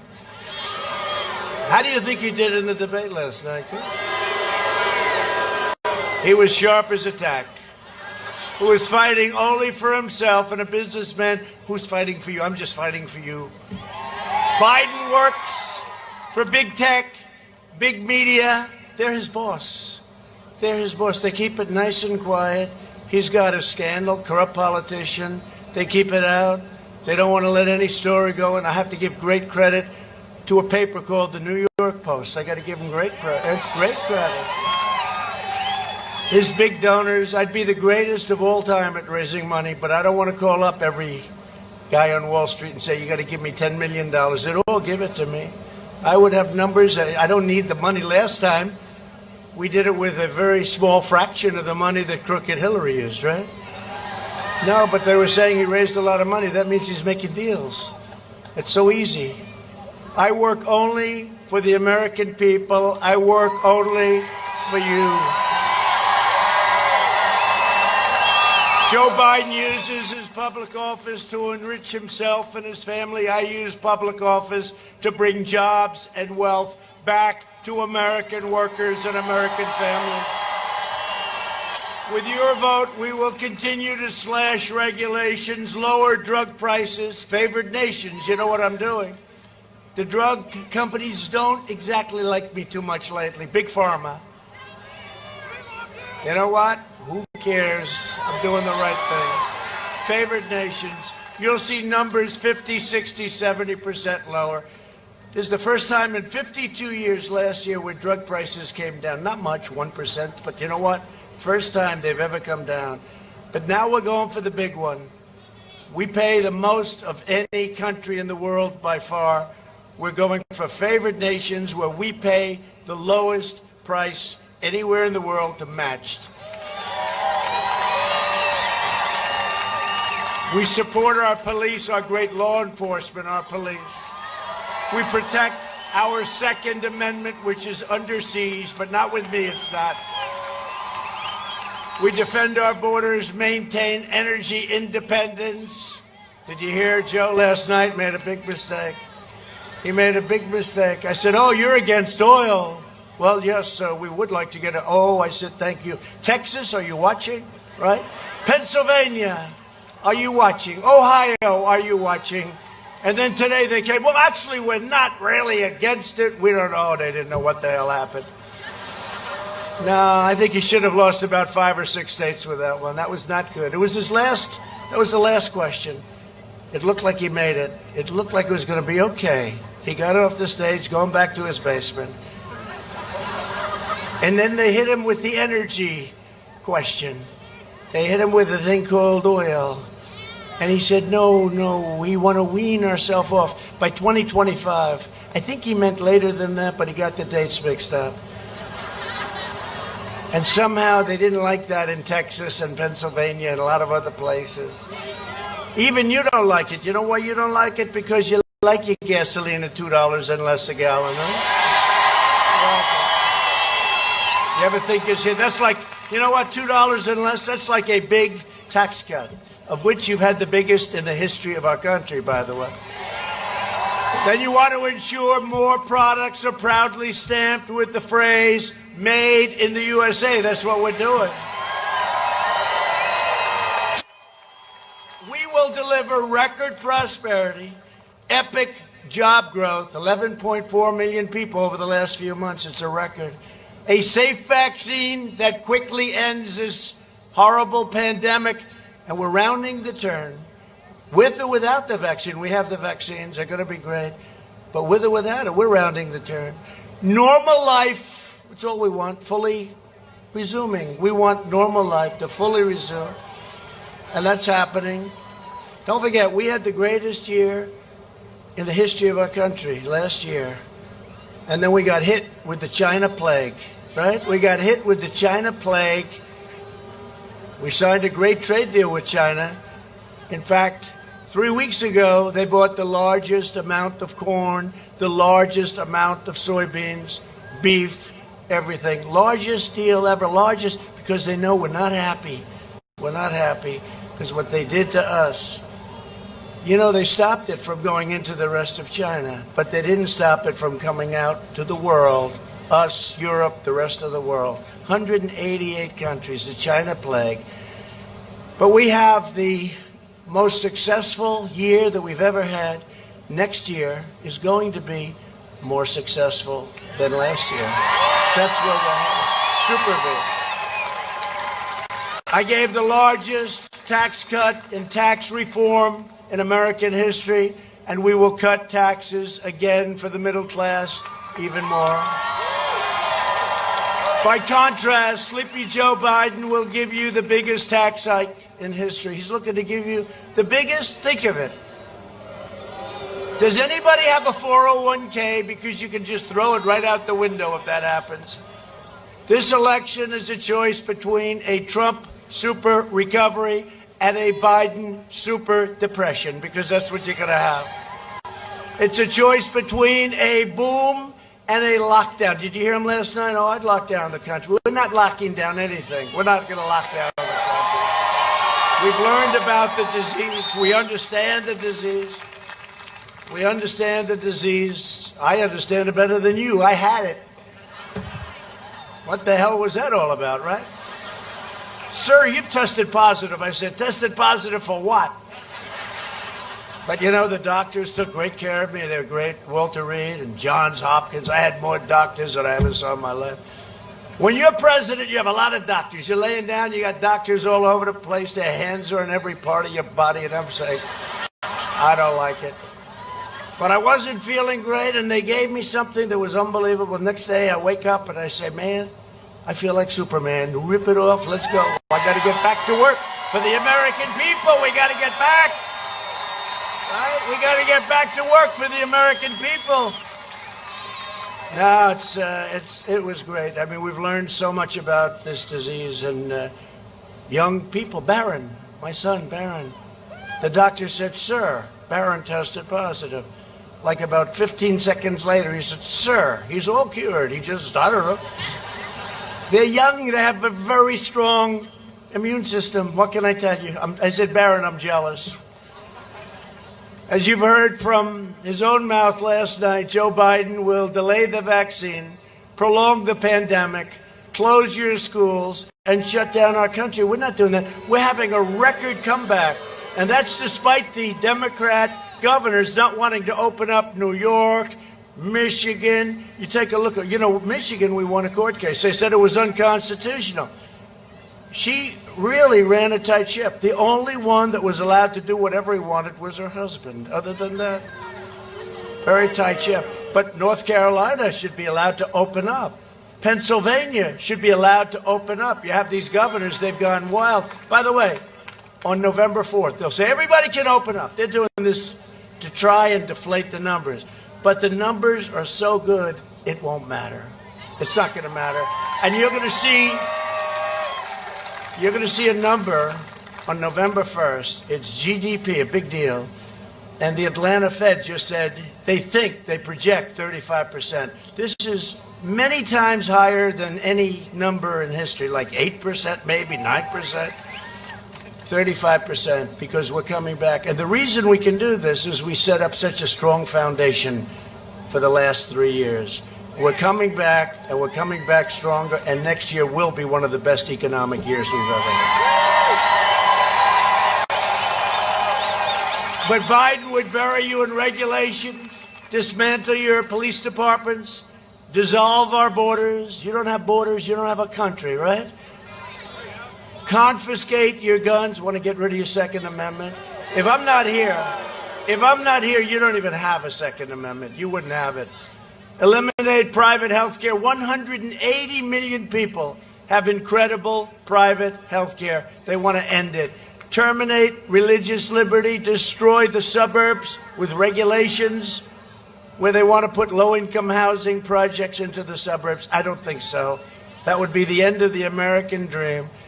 And they'll abolish fracking. You saw Joe. He said, there will be no fracking. This is for a year. There will be no fracking. No fracking. He said it like 15 times. Then what happens? He gets lucky. And he wins because Elizabeth Warren, if she would have left 2 days early, Crazy Bernie would have run, right? But Elizabeth Warren, Pocahontas, took a lot of votes away, right? So nobody talks about this. But to me, it's very interesting. If she were a true radical left, she should have gotten out before Super Tuesday. Bernie would have gotten more votes. Didn't need many, because she didn't get too many. She didn't do too good. But she got enough. They would have all come from him. He would have won every single state. But I think we like it better this way. What do you think? You like it better? And we have, last 4 years ago, we got a lot of Bernie voters. Bernie, I tell you, Bernie is one guy he doesn't mind losing. He is a guy that doesn't mind losing. Because 4 years ago, they took advantage of him. And now this time was even worse. It's even worse. But Biden also challenged me to find the tape of him desperately repeating and pledging to ban fracking and fossil fuels. So what happened? He said, I never said that. I never said it. Never. And I said, no, you did say it, right? Everybody heard him say it. We all during the primary. Then, what do they have? 27 people, right? 27. How did we ever emerge? Here we are. Here we are. Together. Here we are. Remember? We had 17. But they had 27. They had a lot of people. They had Mike Bloomberg. He stood up and he wanted to run. He didn't do too good. Pocahontas took him out pretty quickly. One question. One question, there goes $2 billion down the drain. So, Joe, I'm going to grant your request because he said, I did not say that. I did. He said it many times, by the way. I don't want to bore you with playing too many of the times. But he said no. Then he gets in. He goes to Pennsylvania, and he learns. Somebody explains that that's a big fracking state. It's a big, very big energy state. 1 million people. And he said, oh, yes, we will allow fracking. This is a man with great heart. We will allow fracking. And then he said he never said what he said for the last year and a half. So let's take a look and see whether or not he said it and what he did once he got to Pennsylvania. Go ahead, put it up. Where is it? Would there be any place for fossil fuels, look at that. coal and fracking, in a Biden administration? No, we would work it out. We would make sure it's eliminated and no more subsidies for either one of those. I guarantee you. We're going to end fossil fuel. No more, no new fracking. I'd gradually move away from fracking. And I think it's critically important on day one that we end any fossil fuel leases on public lands. What about, say, stopping fracking and stopping pipeline infrastructure and They want to do the same thing I want to do. They want to phase out fossil fuels, and we're going to phase out fossil fuels. There's no question I'm in favor of banning fracking.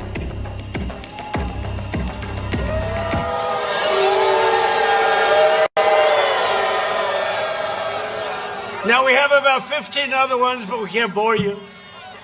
He said no fracking, then he says fracking. This is not what we need as a president, for a lot of other reasons, too. That's like the least of them. While I'm president, America will remain, for the first time, energy independent. We're energy independent. And we will continue to be the #1 producer of oil and natural gas anywhere in the world. We're #1, bigger than Russia, bigger than Saudi Arabia by a lot. By a lot. By a lot. Joe Biden has made a corrupt bargain in exchange for his party's nomination. He has handed control of his party over to socialists, communists, Marxists, left-wing extremists. You see them all summer long running up and down the street in Portland, which we could stop in about 15 minutes. All they have to do is call us. And they're filled with hatred, venom, and rage for our country. If Biden wins, the flag-burning rioters on the streets will be running your federal government. They will decide which businesses can exist and which will be outlawed. That's what they want to do. They will decide which rights you can keep and which will be revoked. They will re-educate your children. They will cancel your culture. Although we're making it very hard on them. You saw the withdrawals. I've made them all over the country. They wanted to re-educate our people. They wanted to disrespect our people. It was racist. It was terrible what they were doing. They'll order you to stay at home while letting rioters and MS-13 killers roam free. You saw that. Stay home. Don't go to church. They don't want you to go to church. But if you want to riot in the middle of a main street, you can do it. You want to riot on Fifth Avenue, there's no problem. Can't go to church, but you can riot. In fact, we usually call these friendly protests because you're not allowed to have political parties, right? Now, in this case, you can, because we're in a place called Florida, and we have a great governor. We have a great governor. Did he say a few words? Did he do a good job? But we don't want to hear from him again, right? No, Ron's doing a great job, thank you. The only one better is his first lady. There's no question about it. Great couple, and he's great. No, but they have in some states where the only thing you can do is protest. In other words, you can't do anything, but if you want to protest, so we call in certain states this, we call it a protest. It's a very friendly protest. It's great people, but we call it a protest, and nobody's ever had crowds like we've had. If you want your children to grow up in a free nation where they can speak their minds, practice their religion, and live by their values, then you must defeat sleepy Joe Biden and the radical left. You have to do it. Reject left-wing fascism and vote for American freedom. Vote for America first, because that's what we're all about, America first. And you know, when other countries come in to see me, I say, I'm sorry, it's America first. You know, they've been our allies. Forget about our enemies. Our enemies, obvious, but our allies have taken tremendous advantage of us on trade, on the military. We protect them for nothing. Not anymore, by the way. You know, in NATO, I said, you got to pay. We get $130 billion a year more from me. They didn't do it for 15 years. It went down, $130 billion, going up to $410 billion. Nobody's ever seen anything like it. My biggest fan in the whole world is the Secretary General Stoltenberg. Secretary General Stoltenberg of NATO. He said, I've never seen anything like it. So they weren't paying. They were delinquent, many of them. 7 were paying. The rest weren't, and now they're paying, and or most of them, or at least they're coming up rapidly. They were delinquent, to use an old word. If you're a moderate Democrat or liberal who knows that your party has gone totally off the rails, you only have to do one thing: join the Republican Party, but more importantly, vote Republican. Stay where you are. And you know, the numbers are coming in extremely strong. I don't want to talk too much about it, because there's a lot of cameras back there. That's a lot of fake news back there. A lot of fake news. But you know what happens? We have the great red wave, and that comes at the end when everybody goes out and votes. Right? But let me just be very nice, because I don't want to go too far with this, because I'm watching all these people. Oh, well, the president maybe isn't doing. We're doing so much better than we were 4 years ago, and we did great. We did. We'll take that. But we're doing, thank you. I feel the same way about you. Sounds like a nice guy. Sounds like a nice man. But the votes are coming in, and we're way ahead of where we're supposed to be. In fact, in some of the states, we're more than even, and we're not supposed to. We're supposed to be like 80-20 behind, and we're even, and in some cases, we're ahead. And they're saying, what's going on? And they say, like in Texas, a lot of people are showing up. This is great. This could be the end of Trump. Unfortunately, there are people. Okay? They got the sash, they got the hat, they got the whole deal. Now, I think we're going to do very well, you know. Remember that? We had the same thing last time. This time it's even greater. But we had the fake polls. And we have some real polls. We're up 2 in Michigan. That's pretty good, you know. Considering it was decades before somebody won Michigan, we won it last time. Remember that? Donald Trump has won the great state of Michigan. Their heads exploded. Won Michigan. They go, did they just say he won Michigan? That hasn't been done in many, many decades. But we're doing great. We're doing much better than we did last time. In fact, we're leading everywhere. I think we're leading everywhere. And I'll tell you what, North Carolina doing great. We think in Pennsylvania doing great. They got to be very careful in Philadelphia. They play games in Philadelphia, and they won't let us watch the count in Philadelphia. Remember, we had a certain Republican running a number of years ago, got almost no votes in Philadelphia. It doesn't work that way. So we're watching Philadelphia. Mark Meadows, we will please watch Philadelphia, Mark Meadows, because I don't like what I'm hearing about Philadelphia. I love Philadelphia. I went to school in Philadelphia. I love it. But you know what? I don't like what I see going on in terms of what's gone on over the past and probably what's going on. Think of it. They fought like hell that we can't watch them count the vote. What's wrong with watching? Why can't we have poll watchers? And so we're in court trying to have poll watchers in Philadelphia. But we're doing great in Pennsylvania. Got to watch Philadelphia. We're doing great all over the place. We're doing really good in Iowa. People don't know it, but we're doing great. How could Iowa not go with us when I've given farmers $28 billion? Thank you, China, very much, okay? From China. And ethanol and everything else. No, we're doing great in Iowa. We're doing great. I mean, we're doing great. But we're really doing tremendous in Florida, so I just want to let you know that. Alabama, by the way, your neighbor in Alabama. Whoa. Alabama. Well, wait, how many people here are from Alabama? Whoa. Whoa. How many people here are from Florida?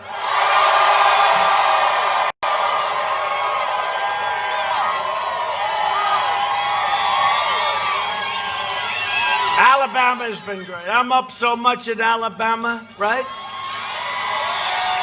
And you have a great candidate, the coach. You know, a coach, another great coach. He's won 3 national championships. Urban Meyer, I was talking to him. We're talking about your coach / Senate candidate, which hopefully will be soon. And Urban said, not only is he a great guy, he's a great coach. He's a great coach. And he's going to be a fantastic senator, so that's good. So say hello to him, Alabama. I'm glad I knew about this whole deal in terms of your location. Can you imagine if I didn't call out Alabama for being a great state? Could you imagine? I'd be in big trouble. I'd be in big trouble. No, we're way up in Alabama. Alabama has been good for day one. I'm voting early tomorrow in Florida, and I urge every one of you to do the same. Go and vote. I'm here to vote. We just left the Villages. Did you ever hear of the Villages? Now, those are Trump fans. They get in those golf carts and they will take on anyone. Nobody messing with them. Thank you.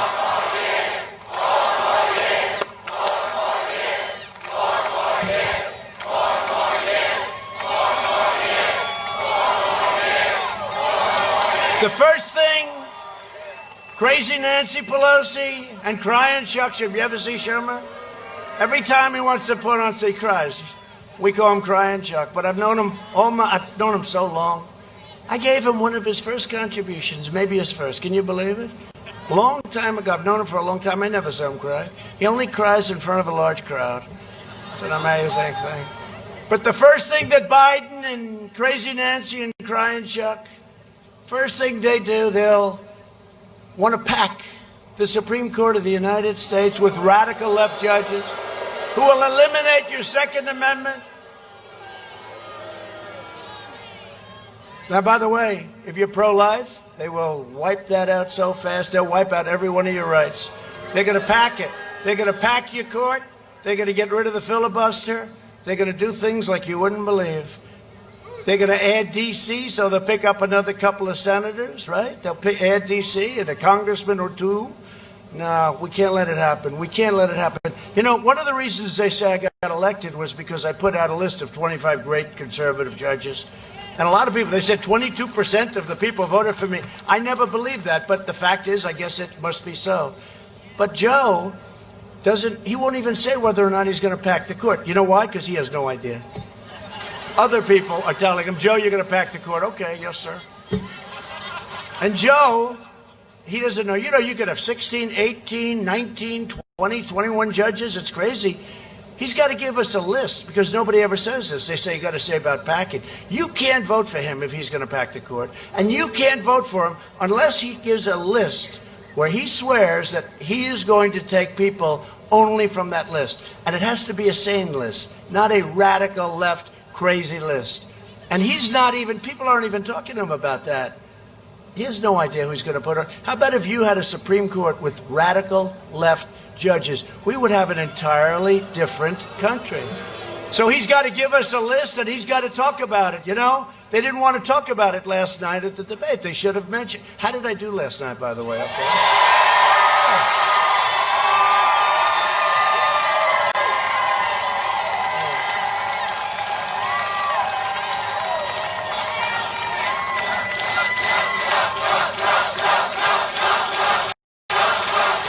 You know, when you love your country, it's sort of easy to do. Somebody said that's it. You know, we had a tremendous number of people watching Super Bowl type numbers, I guess, right? Bigger. Because people like aren't happy with the NFL right now. You know that, right? They're not happy.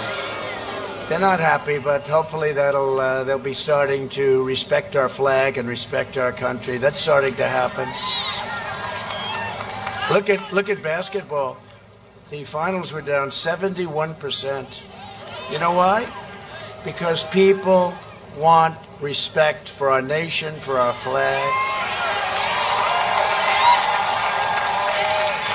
The radical Biden-Harris agenda is projected to slash the typical American income by $6,500 over a very short period of time. That's a middle-class nightmare. For the last 47 years, Joe Biden has been outsourcing your jobs, opening your borders, and sacrificing American blood and treasure in endless foreign wars. We're bringing them back. 19 years. We're bringing them all back. They're coming back. Except where we keep the oil, keeping some oil. Where we keep the oil, we're leaving a few. In 2016, Florida voted to fire this depraved political establishment. And you elected an outsider as president who is finally putting America first, making America great again.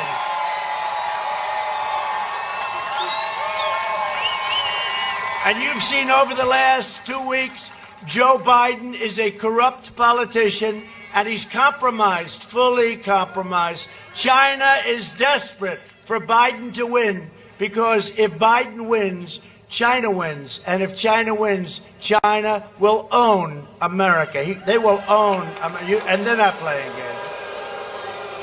They don't want me to win. Did you see where Russia and Iran are going? Here we go, Russia again. You know? How about this, Adam Schiff, Shifty Schiff? A perfect watermelon head. He looks just like a watermelon.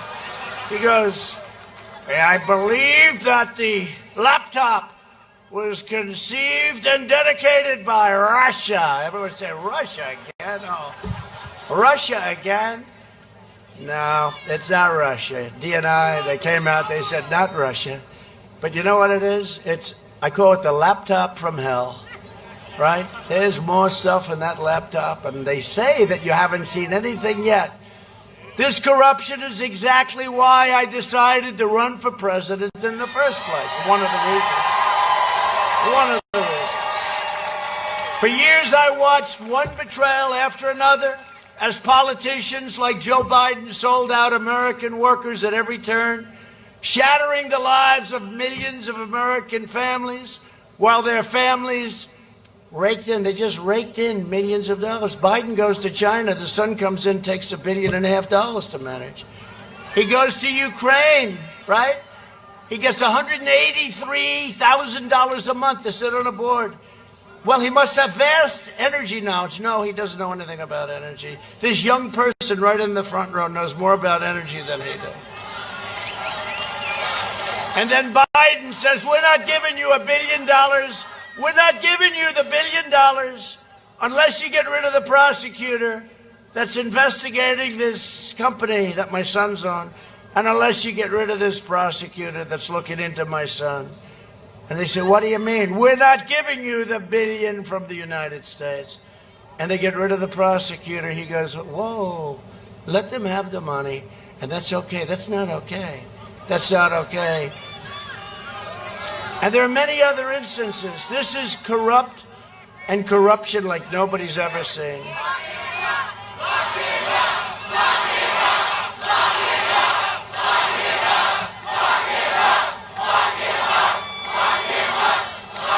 So I couldn't sit by and watch that. I couldn't sit by and watch these horrible trade deals that are ripping off America all the time. I couldn't sit back and watch China year after year after year.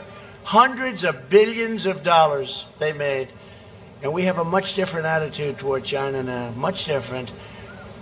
They are coming after me, a lot of people in Washington. By the way, nobody's ever gone through what I've gone through. Nobody. No president's ever gone through this. No president. Anybody else would have gone to a corner, sat down in the corner of a room, put their thumb in their mouth, and say, Mommy, Mommy, take me home, please, take me. Nobody's ever gone through a fake impeachment based on a perfect phone call. The phone call was perfect, based on a phony statement made by some people. Did you ever see Shifty Schiff get up in front of Congress and imitate my call? Except it had nothing to do with my call. But by that time, they were already, that ship had sailed. But it was great. We went up. People appreciate what we go through. And people now see the corruption in Washington, the corruption in the media, because the media is just as corrupt as anybody on earth. And I would say that big tech is not distinguishing itself. I mean, they're not exactly doing so great in making themselves look legit. How about big tech? They don't want to put something on, they don't put it on. But you know what? Can I tell you what? People are wise to it. They're wise to it. They see what's happening. So they're coming after me because I'm standing up for you. I'm standing up for this country. I'm standing up for the United States of America, and that's the way it is. That's the way it is. And if I don't sound like a typical Washington politician, it's because I'm not a politician. That's what you want. And if I don't always play by the rules of Washington and the Washington establishment, and by the way, if I did, we would have lost a long time ago. It's because I was elected to fight for you, and I fought harder than any president in the history of this country. Joe Biden spent his entire time in the Senate, long, long days, hours, nights, working to cut your Social Security. You don't know about that. And to cut your Medicare. People don't know about that. He denies it. He denied it last night. He denied it last night. So today, I want to show you a second clip. You know, I'm into clips. Yeah. You're right here Take with a me. look. Yeah. Have you been on the floor of the Senate? Wow. Let me ask you a question, Joe. Yeah. You're right here with me. Yeah. Have you been on the floor of the Senate? You were in the Senate for a few years. Yeah. Time and time again, talking about the necessity, with pride, about cutting Social Security, cutting Medicare, cutting veterans programs. No. You never said that. No. When I argued that we should freeze federal spending, I meant Social Security as well. I meant Medicare and Medicaid. I meant veterans benefits. I meant every single solitary thing in the government. Look, here's the deal. You're an honest guy. Why don't you just tell the truth here? We all make mistakes. I am telling the truth. And I not only tried it once, I tried it twice, I tried it a third time, and I tried it a fourth time. Joe, let me repeat it again. I want you just to be straight with the American people. I am saying that you have been on the floor of the Senate time and time again talking about the need to cut Social Security, Medicare, and veterans programs. Is that true or is that No, not it's true? not true. That is not true? That is not true. I meant veterans benefits. I meant every single solitary thing in the government. Everything was on the table. I did not support any of those cuts in Social Security or in veterans. Whoa. Everything was on the table. All right, you're right. You just said it. Including, in your judgment, cuts to Social Security and veterans. In order to get the kinds of changes we need on other things related. Joe, but we did not cut it. I know, because people like me helped stop that. All that I would say to the American people, go to YouTube. It's all over the place. Joe said it many, many times. I'm surprised. You know, you can defend it or change your mind on it, but you can't deny the reality.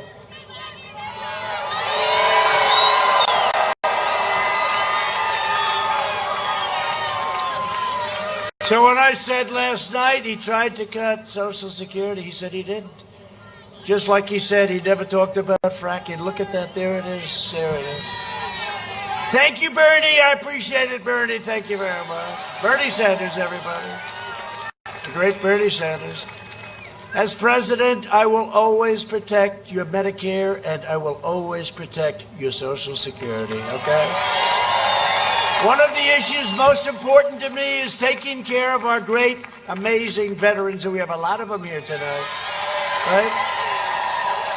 Under Biden and Obama, our veterans were neglected, mistreated, abused, and left on the secret wastelands. That's what they were. It was just a wasteland. They were on waiting lists forever. Nothing got done. They'd have to wait for doctors for 2 weeks, 4 weeks. The VA's Office of Inspector General found that over 300,000 veterans died under the last administration waiting for care. When I came into office, I signed the VA Accountability Act. More than 11,500 VA workers who are not giving our veterans the kind of care and respect that they deserved, we said, get out, you're fired, get out. You couldn't fire anybody. They could be sadists, they could be thieves, you couldn't fire anybody. We got it passed. It's called VA Accountability. It was a big deal. For 42 years they tried to get it done. We got it done. Then to help veterans get the care they need, when they need it, we approved Veterans Choice and we made it permanent, and now 91% approval rating in the VA. It's never happened before. And for our veterans, the days of the deadly wait lists that you had under Joe Biden are over. So thank you to the veterans. Great people. Thank you very much. We also secured record funding for the VA, including $9.6 billion for mental health services in 2020. Every VA medical facility now offers same-day emergency mental health care. We have dramatically expanded telehealth for our nation's veterans, which is a big, great thing. And we even set up a White House VA hotline, which I promised as a candidate, has fielded more than, right now, 460,000 calls. They actually call into the White House, successfully resolving 96% of veterans' concerns and problems. We've also taken strong action to protect our veterans during the global pandemic. When the China virus arrived, we launched the largest mobilization since World War II. Our early and aggressive action saved more than 2 million lives. Remember this. Biden kept saying, oh, we should have acted quicker, except when I closed it down, the ban to China. That was in January. 2 months later, he was saying I shouldn't have done it. It's just nonsense. And by the way, when he did his H1N1, he calls it the opposite, right? The swine flu. It was one of the great, far less lethal, by the way, but it was one of the great catastrophes. Nobody knew what the hell they were doing. They had no clue. We pioneered incredible therapies and reduced the fatality rate 85%. Think of that. And here I am, I'm here. We saved tens of millions of jobs by passing the largest financial rescue package in history, totaling over $3 trillion. We saved so much, and a lot went to this great state. We're fighting to get stimulus checks for American workers. Nancy Pelosi wants to give stimulus checks to illegal aliens. We don't want that. And to large bailout states. She wants to bail out states that are not doing well. Unlike Florida and unlike Alabama, states that are not doing well. I'm working to make the antibody treatment I received available to anybody that needs it free, because it wasn't your fault. We'll have 100 million vaccine doses before the end of the year, and maybe substantially before, and that will help. It's going away anyway. We're rounding that curve. We're rounding that corner, but the vaccine will help it. It'll speed it up. Joe Biden's plan will crush America. My plan will crush the virus. We're going to get back to normal. We just want to be where we were 7 months ago. We will eradicate this pandemic and defeat the scourge from China once and for all. So we're joined today by incredible people. Ron DeSantis, you said hello to, and Casey, you said hello to, but I just want to tell you, you have a great governor and you have a great, great First Lady. Thank you very much. He is a great governor, I'll tell you that. And Casey is fantastic. So, we have a warrior, and he's a good guy, but he loves to fight, and he loves this state, and he loves fighting for Florida, and he loves fighting for our country, and his name is Representative Matt Gaetz. Where is he? Good. What a good guy he is. Thank you, Matt. Good. They like you, Matt. And Congressman Neil Dunn, a real warrior. Thank you very much. Thank you, Congressman. You're looking good. You're looking good. Thank you. Your state's chief financial officer, Jimmy Petronas. Jimmy, thank you. Jimmy, how are the finances doing? Okay, I think so. Pretty good in Florida, right? Every time the governor comes, I'll tell you, if something happens, if it rains, like a little rain, sir, could I see you? I say, talk over the phone. No, I have to come up. It's the Panhandle or it's someplace. Sir, could we have 250 million? Why? It rained. Now, when there's a hurricane, then they're talking about the big stuff, right? The billions. But I've come through every single time for this state, right? Every single time, right, Jimmy? And candidate for Alabama's first congressional seat, Jerry Carl. Where's Jerry? You look good, Jerry. Good. How's it going? Good? All right. Well, you have my total endorsement. You know that, so go get him. Go get him. Tonight, I also want to express my love and support for all the families here on the Panhandle who were affected by Hurricane Sally and other recent storms. You've been hit a lot, but we're there. Whenever you get hit, I'm right behind that storm, right behind it, and we take care of it. We take care of it. Last month, I approved a major disaster declaration for the state of Florida, and together we will rebuild the Panhandle stronger than ever before. We're doing it right now, stronger and better. Rebuilt, stronger. We do plenty of others, but I won't tell you about everything because we don't have enough time. I could be here all night about what we're doing for Florida and for Alabama. For decades, our politicians spent trillions of dollars rebuilding foreign nations, fighting foreign wars, and defending foreign borders. But now we are finally protecting our nation, rebuilding our cities, and we are bringing our jobs, our factories, and our troops back home to the USA. Enough already, enough. Coming back, a lot of them coming back.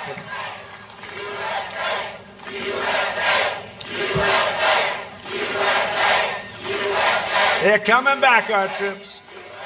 They're coming back fast. We have not only achieved energy independence, we've done it while protecting our pristine environment. The environment's very important. I said last night, we want the cleanest water, we want the cleanest air, we want things. You know, carbon emissions are now at a 35-year low. And we're not in the Paris Accord. We don't feel like spending trillions of dollars and destroying our businesses, okay? How's it doing for Paris? Not so well. I recently signed an order placing a moratorium on offshore drilling right off the coast of Florida. Your governor asked for it. Your two senators. I tell you what, Rick Scott, Marco, where's Marco? He's here someplace, and Rick Scott, they asked for it. They all wanted it, and we got it. Under my leadership, we achieved the most secure border in U.S. history, and we are finishing the wall with nearly 400 miles already built, and this is the wall they wanted. This is the wall the Border Patrol wanted. And we now have just about the safest southern border we've ever had, but we'll be finished very soon with the wall. And by the way, Mexico is paying for the wall, just so you understand. You know, they like to say. And I made one mistake. I should have said, we will never, ever build a wall. Then the Democrats would have said, oh, no, we want a wall. But we got it done. We got it done. That was not easy. That was a tough one. We had that party. Look, we built the military. We did money, coming in for military, everything. But the wall, they didn't want to give us 10 cents. And it's one of the biggest projects that we've ever built in this country. And it is exactly what Border Patrol wanted. I said, how about concrete slab? No, sir, we have to be able to see through it. How about concrete something else? It's much cheaper. No, sir, we need steel, concrete, and rebar. I said, oh, that's great. Thank you very much. Because in every spike, we have concrete, and we have very powerful rebar. But we got it's going to be done very soon. And it has given us, and especially during the pandemic where we really needed it, it's given us the safest border we've had in many, many, many decades. And people can come into our country, and we want them to come into our country, but we want them to come in legally, and we want them to come in through merit. We want people that can help our country. Last night, Joe Biden vowed that his immigration policy will be catch and release. He thinks it's great. You catch a criminal, murderer, rapist, you catch the criminal and you release the criminal into our country.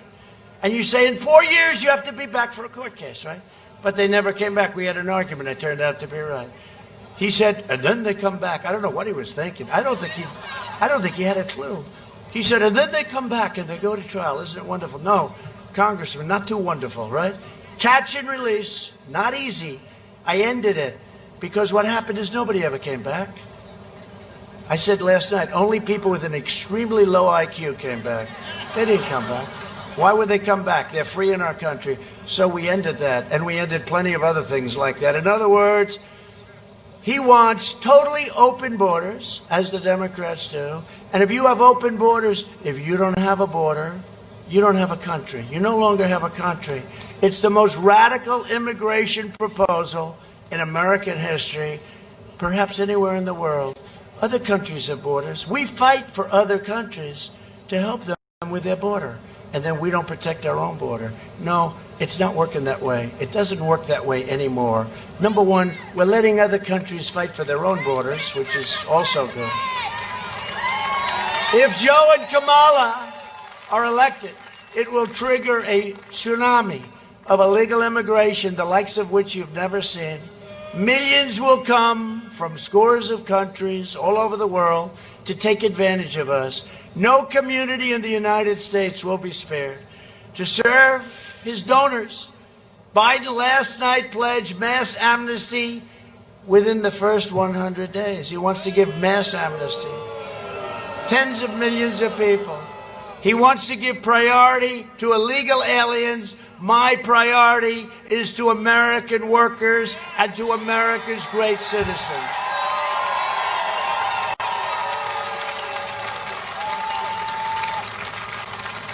The American people will decide this election. It's the most important election we've ever had in this country. And you know, because of what happened 4 years ago, I used to be torn. I said, well, that was so big, it was so important. This is a more important election. A more important. And remember again, because I never say it, I don't say it enough, Supreme Court, and judges. We will have approved over 300 judges by the end of my first term, a record. Federal judges, including Court of Appeal judges, and 3 Supreme Court justices. And we'll have, hopefully on Monday, Amy Coney Barrett. Amy Coney Barrett. Hey, she's popular. People love her. She did fantastically. They were trying to hit her. How bad did Kamala look going against Amy? Right? And by the way, Bobby Bowden, you saw that? How good? He beat the plague. He said, I did it because I want to vote for Trump. He's 91. What a great coach he is. Thank you, Bobby. I'm in your territory, Bobby. I want to say thank you very much. You know, Bobby Bowden. So he was really a hell of a coach. He won like 340 games. He won 2 national championships. But, you know, I didn't really know. But he said, no, he had it. He was very ill. And he beat it. And he said, the thing that makes me happiest, because I want to vote on November 3rd for President Trump. How about that? Bobby Bowden. Thank you, Bobby. Tough guy, great coach. We invested $2.5 trillion in the U.S. military, including $1.5 billion in Tyndall Air Force Base right after Hurricane Michael. That was a big deal. That was a deal where your governor came. And your governor wanted me pleased, because you know what I was going to do? I had a great idea, because it's a very big, and it's right on the water.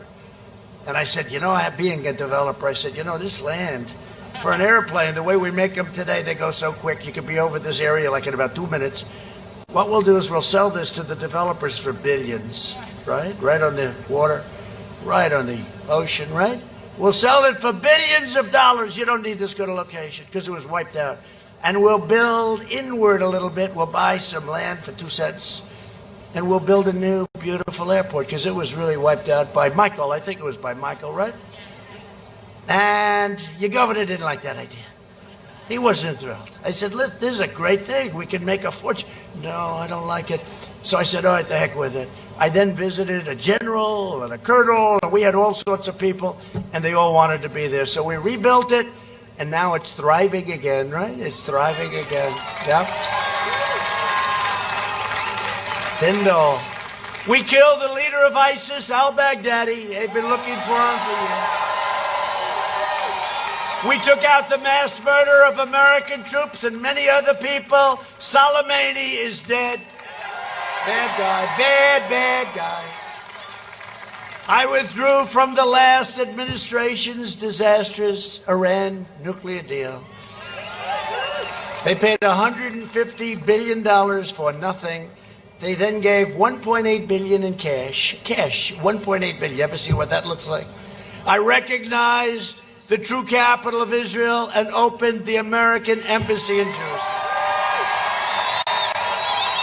And instead of never-ending wars, we are forging peace in the Middle East.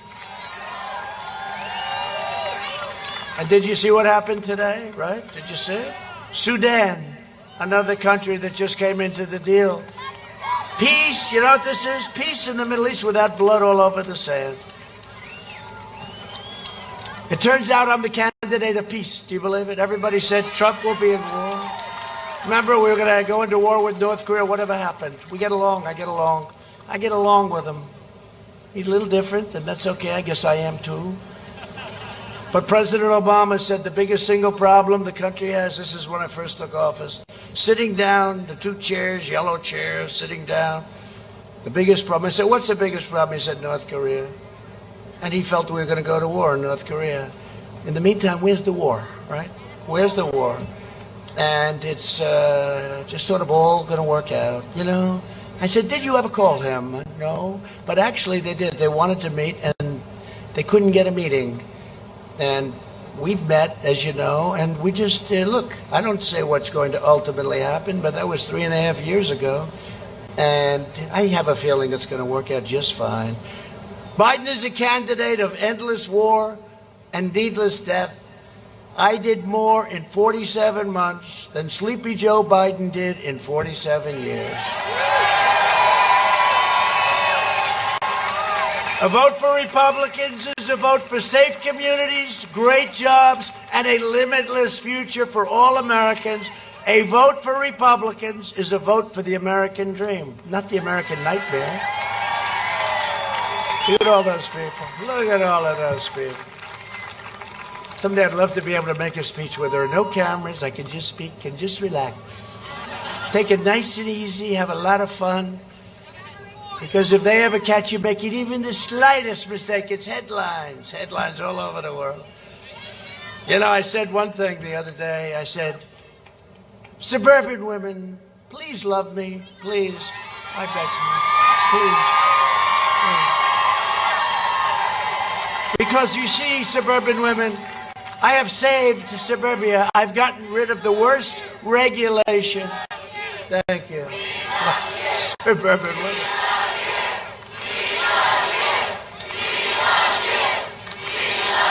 Thank you.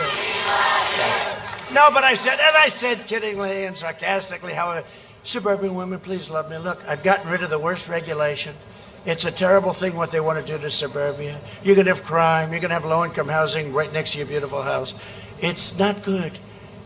And they said to me in a question from a fake news organization, why are you begging suburban women to love you? I said, I'm really not. You know, these are bad people, okay? These are bad people. But suburban women should love me. I'm the greatest thing that ever happened to them because I'm saving suburbia. And you know, these radical, crazy anarchists, you know, the next thing they hit, they've said that. They'd like to hit suburbia. With me, they're not hitting suburbia. They won't even get close to your house. They won't get close to your community. But with Sleepy Joe, Suburbia will be next. You know who he wants to put in charge, overlooking this whole thing? Cory Booker. Cory Booker will be in charge of your regulation. So, suburban women, I think you have to love me. But I love you. Over the next 4 years, we will make America into the manufacturing superpower of the world. And we will end our reliance on China once and for all. It's already started. We will hire more police, increase penalties for assaults on law enforcement. Do we love our police? Yes? I have the endorsement of almost every police organization in the country, including New York's finest, and they've never done it before. They've never done it before. I have Chicago police, Florida sheriffs, those Florida sheriffs. There are a lot of them. There are a lot of them here tonight. Those Florida sheriffs are tough. They know what they're doing. Texas, Oklahoma, everybody. Remember the other debate I said, which debate did you like more? I thought they were both good. Which did you like more, the first one? Second? Well, there's two ways of doing it, the tough way or the nicer way last night. Two ways of doing it. But I said to him, I said, let me ask you, give me one name of one law enforcement group that endorsed you. He couldn't do it, right? Then I said, say the words, law and order, Joe. Just say the words. I won't do that. Say the words, Joe, law and order. He wouldn't do it, right? He wouldn't do it.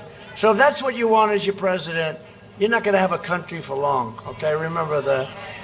We will ban deadly sanctuary cities. We will uphold religious liberty, free speech, the right to life, and the right to keep and bear arms.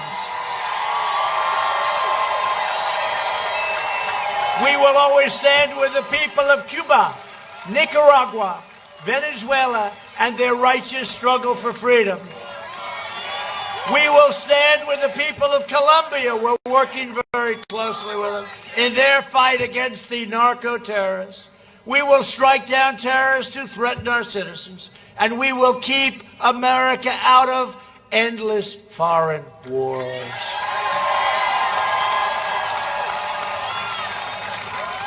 And when I said we rebuilt our military, $2.5 trillion, all made in the USA. We have the greatest equipment in the history of any military. We are the pride of the world, in a sense. We are, if you look at Russia, if you look at China, everybody's envious. We have the best rockets and missiles. Our nuclear is now fixed and ready, and hope to God you never have to use it. And the only way you will never have to use it is when you have it, and it's in great shape. Great shape. Hope to God we never have to use it. We have the super duper missiles, I call them, right? The super dupers that go 7 times as fast as the ones we had. They're now called old fashioned, right?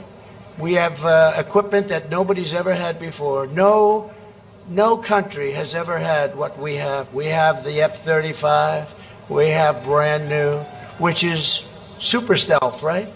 I asked the pilots, why do they like this plane? Well, sir, the enemy can't see it. I said, that sounds good to me. What do I know?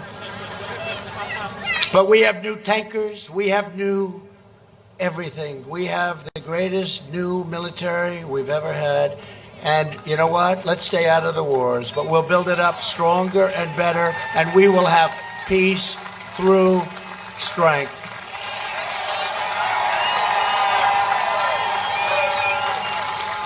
Now, we have a missile, though. It's hypersonic, it's called. And we have a missile so fast you can't see it. You can't shoot it. You can't do anything with it. And frankly, another group stole our plans during the Obama administration. They also have one. But ours is even faster. Ours is even more powerful. And we have things that nobody can even come close to. So we are the envy of the world in that way. And again, we're never going to use it. Because when you have it, you don't have to use it. When you don't have it, that's when you need it. And that's never going to be our position. It's never going to be our position. We will never let that happen in our country. You know, when I first came in, a general said to me, highly overrated general, I have to be honest with you, highly overrated. He said, sir, we don't have ammunition. I said, no president should ever hear that again. And you know what? No president should ever go through what this president went through in this country. They spied on our campaign and they got caught. It was treason at the highest level. Let's see what happens. But they spied on our campaign and they got caught. No president should ever have to go through that again. We will end surprise medical billing, require price transparency, already done, further reduce the cost of prescription drugs, that's favored nations, down 80%, 70%. I'll tell you, Big Pharma's not happy with me. And we will always protect patients with pre-existing conditions. We will land the first woman on the moon, and the United States will be the first nation to land an astronaut on Mars. And NASA is now the preeminent space center in the world by far. And when I took over 4 years ago, it was a mess. It was a mess. A lot of things were. The ISIS caliphate was all over the place. We've destroyed 100% of the ISIS caliphate. We will stop the radical indoctrination of our students and restore patriotic education to our schools. We will teach our children to love our country, honor our history, and always respect our great American flag. And we will live by the timeless words of our national motto, "In God we trust." For years you had a president who apologized to America. What happened? Look, you would have, this was like the apology tour. Remember when he went to all these countries and he would apologize for us, for America. We don't need anybody apologizing for us. But you had a president who apologized for America. Now you have a president who is standing up for America and standing up for the great state of Florida. I have gone into battle for you each day over the last 4 years. Hasn't been pleasant in all cases. People say, how the hell do you do it? I do it because I love this country and because we're making changes like nobody has any idea. On Election Day, to continue our movement, I am going to rely on you. Get out and vote. We cannot take a chance. Get out and vote. Vote early. Bring your friends, your family, your neighbors, your co-workers. Even grab your boss and say, come on, boss, you're coming to vote. You got to vote. Most important election we've ever had. I really believe that. Because you have a radical left group that can do very bad things. You look at Venezuela, you look at other countries. This is just a massively large version of that if you have the wrong people in. Together we are going to make history once again. That was history. Remember that 4 years ago? Look at you. I'll bet you do. What an evening that was, right? Donald Trump has won the state of Florida, remember? Donald Trump has won the state of Alabama. And right up the coast, Georgia we won, and we won North Carolina, South Carolina, Pennsylvania. Right up the coast we went. And then we won Michigan. Louisiana, you're right. We won Louisiana by a lot, right? They love Louisiana. I love Louisiana, too. Talking about helping them with hurricanes, right? I help them a lot. From Tampa to Tallahassee, from Jacksonville to Fort Lauderdale, and from Orlando to right here in Pensacola, we stand on the shoulders of red-blooded American patriots who poured out their heart, sweat, and soul to secure our liberty and defend our freedom. So important. We inherit the legacy of American heroes who crossed the oceans, blazed the trails, settled the continent, tamed the wilderness, laid down the railroads, dug out the Panama Canal, raised up the great skyscrapers, won 2 world wars, defeated fascism and communism, And from here, in this beautiful, gorgeous state that I love so much, landed our brave American astronauts on the face of the moon. We made America into the single greatest nation in the history of the world, and the best is yet to come. It's coming.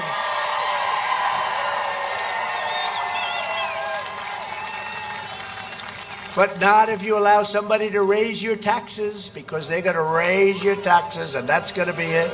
Proud citizens like you help build this country, and together we are taking back our country. We are returning power to you, the American people, with your help, your devotion, and your drive. We are going to keep on working. We are going to keep on fighting, and we are going to keep on winning, winning, winning. We are one movement, one people, one family, and one glorious nation under God. And together with the incredible people of Florida, we have made America powerful again. We have made America wealthy again, stock market. We have made America strong again, our military. We have made America proud again. We have made America safe again. And we will make America great again. Thank you, Florida. Thank you, Alabama. Thank you. Thank you.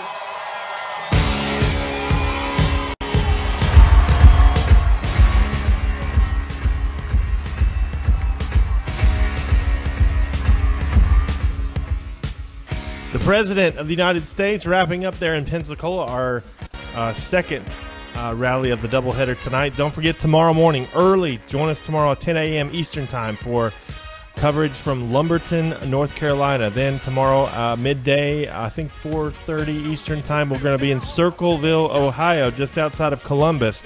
And then tomorrow night, the nightcap with in Waukesha, Wisconsin. We are going to be so busy. We have 3 tomorrow, 1 Sunday so far, 2 Monday, 3 on Tuesday. It's going to be absolutely crazy and insane. If you like what you see here at RSP, and if you like full coverage of these rallies, we know there were a few little technical issues tonight with the audio, but we have figured that out. It's a codec issue. For those of you technically inclined, it's a codec issue. We'll fix it, and we'll be ready for tomorrow. We're going to be live again in Lumberton at about 9 a.m. Eastern Time tomorrow from Lumberton, so tune in. If you want to support us, please consider doing that at rsbnetwork.com/donate. We are a small company from Auburn, Alabama. We're doing our best to take on mainstream media, showing you what they won't. We appreciate you and your support more than you know. I'm going to shut up and let you hear a little bit of this. I'm trying to let you at least hear a little bit of this music under. We can't play the full thing because of copyright, so we apologize for that. But Liz Willis, Philip Torino will be back here in just a second. Thank you all for all your support. God bless you. Have a great night. See you in the morning from Lumberton, North Carolina. Enjoy. I can't do this. Bridge, you're going to have to give me the other one.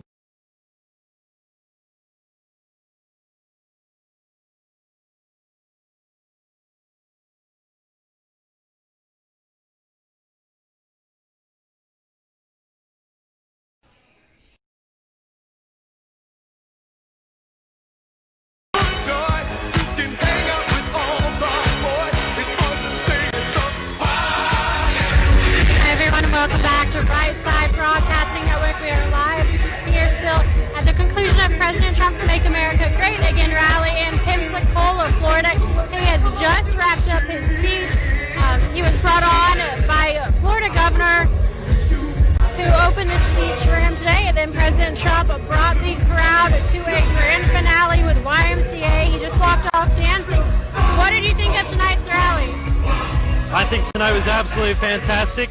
President Trump delivered his message to the state of Florida and to the American people as to why he needs to be reelected for 4 more years of a Trump administration, and I do believe we're going to see it because the energy in this crowd tonight was just absolutely off the charts. Thank you. We had great turnouts at both of President Trump's rallies.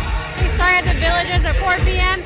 His speech began here around 7 p.m. So a big day of campaigning for the Trump 2020 campaign, and a very successful one at that.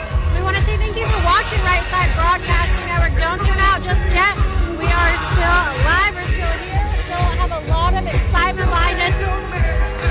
Waiting for Air Force One to take off with the 45th president. But also don't forget, Right Side Broadcasting Network is almost entirely viewer funded, meaning we rely on your donations to keep us going. We're not like mainstream media that has their big investors and their corporate heads that tell them exactly what to say and what to edit. We are live, we are uninterrupted and unscripted.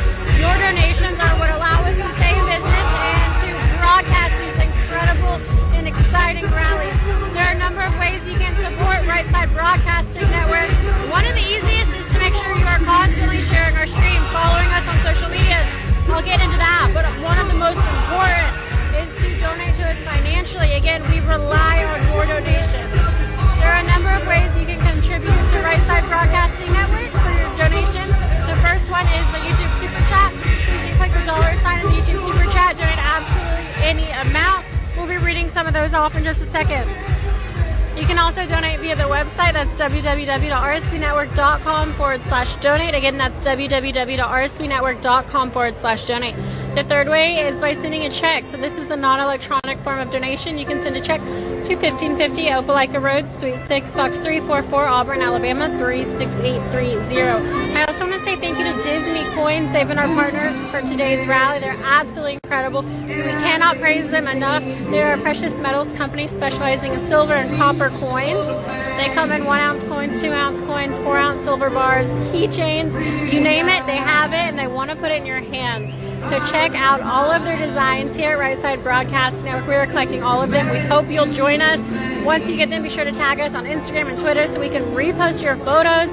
And when you find something you love on their website, use code RSBN for a percentage off at checkout. Don't forget they're doing a massive giveaway in honor of the presidential election. So check that out on the left-hand side of the screen under the giveaways tab. Whew. All right, hopefully you guys followed all that. I know it's a lot, but we have to fight. We have 10 days left at this point. 10 days left until the election, and then I'm guessing a few weeks to count those votes. So I don't know if he's going to be campaigning during those few weeks. I don't know what's going to happen. Do you think the rallies are going to cut off on November 2nd? I certainly hope so. I hope we don't have to go to counting ballots. I think the president's going to win by such a landslide on election night, but we truly don't know, and we will see what happens come November 2nd. Good analysis. I hope you're right. I hope you're right too. I just don't know. This is crazy what the Dems are willing to do. They're willing to pull any card they possibly can. And we also want to bring up one of our CEO's best friends, Lee, to give a few words. He got to walk around and so you got to really kind of explore this rally, walk around a little bit and see the crowds. Did anything stand out to you at tonight's rally? Well, I've been to several of these rallies, and there was a lot of people here. There was a lot of enthusiasm. It was just, I'm really proud to be here, and Joe, I want to thank you for allowing me to experience this. This is really amazing to see the President of the United States right out there fly up in Air Force One. It's just super cool. So thank you so much. Thank you for being here. How would you compare this rally to the midterm rally in Florida in 2018 that we were together at? I would say that I think there was probably more people here, It's pretty big. Do you think Florida's going to vote for President Trump again in 2020? It's interesting you asked me that question because I voted early yesterday. And when I voted, they said they had 4 times more people vote at this time than last time. So that's pretty interesting. Hopefully that's a good turnout. Hoping it's a good turnout. That's right. All right, well, thank you for being here with us, Lee. You can help me wrap up. Don't forget, get your donations in. Right Side Broadcasting Network. Support Disney Coins. They've been incredible to work with. And we have 11 rallies coming up in the next few days. I'm going to list them off before signing off, really quick, just so you guys know what to expect, we have North Carolina, Ohio, and Wisconsin tomorrow. So 3 rallies tomorrow. On Sunday, we have Londonderry, New Hampshire. Monday, we have 2 rallies. And on Tuesday, we have 3 rallies. I don't have the cities right now. I'm literally going home and making a master chart, getting everything scheduled. And we'll be posting those to our Twitter, our schedule in just a moment this evening. So make sure you're following us on Twitter at RSB Network. You can follow me as well. I'm on Twitter at Liz Willis, LIZWILLIS with an underscore. God bless you all. I will see you tomorrow, and good night.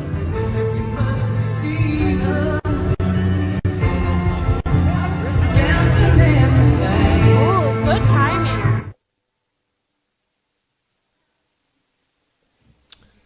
All right, one more time. I'll try it again. I want to say good night. Thank you to the moderators. Thank you to everybody who joined us today. We're going to get much better as this goes on. Tomorrow we are going to be in 3 different states, 3 different rallies. Pray for us. It's going to get rough out there for us on the road. We're going to be tested like we haven't been tested before. It is going to be absolute craziness, but this is what we were built for, and we were prepared for that. We are prepared because we have been preparing the last 4 years for this moment, and we definitely have been, the China virus shut us down during the summertime, but now we're ready to rock and roll. And I want to thank Lee, my friend Lee, who's there helping out the crew today, and I hope we get to come back to Pensacola in 2022, in 2024, in 2028, in 2032. Thank you again. We're going to leave you with this shot of Air Force One as we sign off, and I'm going to go book travel because we've got 5 more rallies coming up.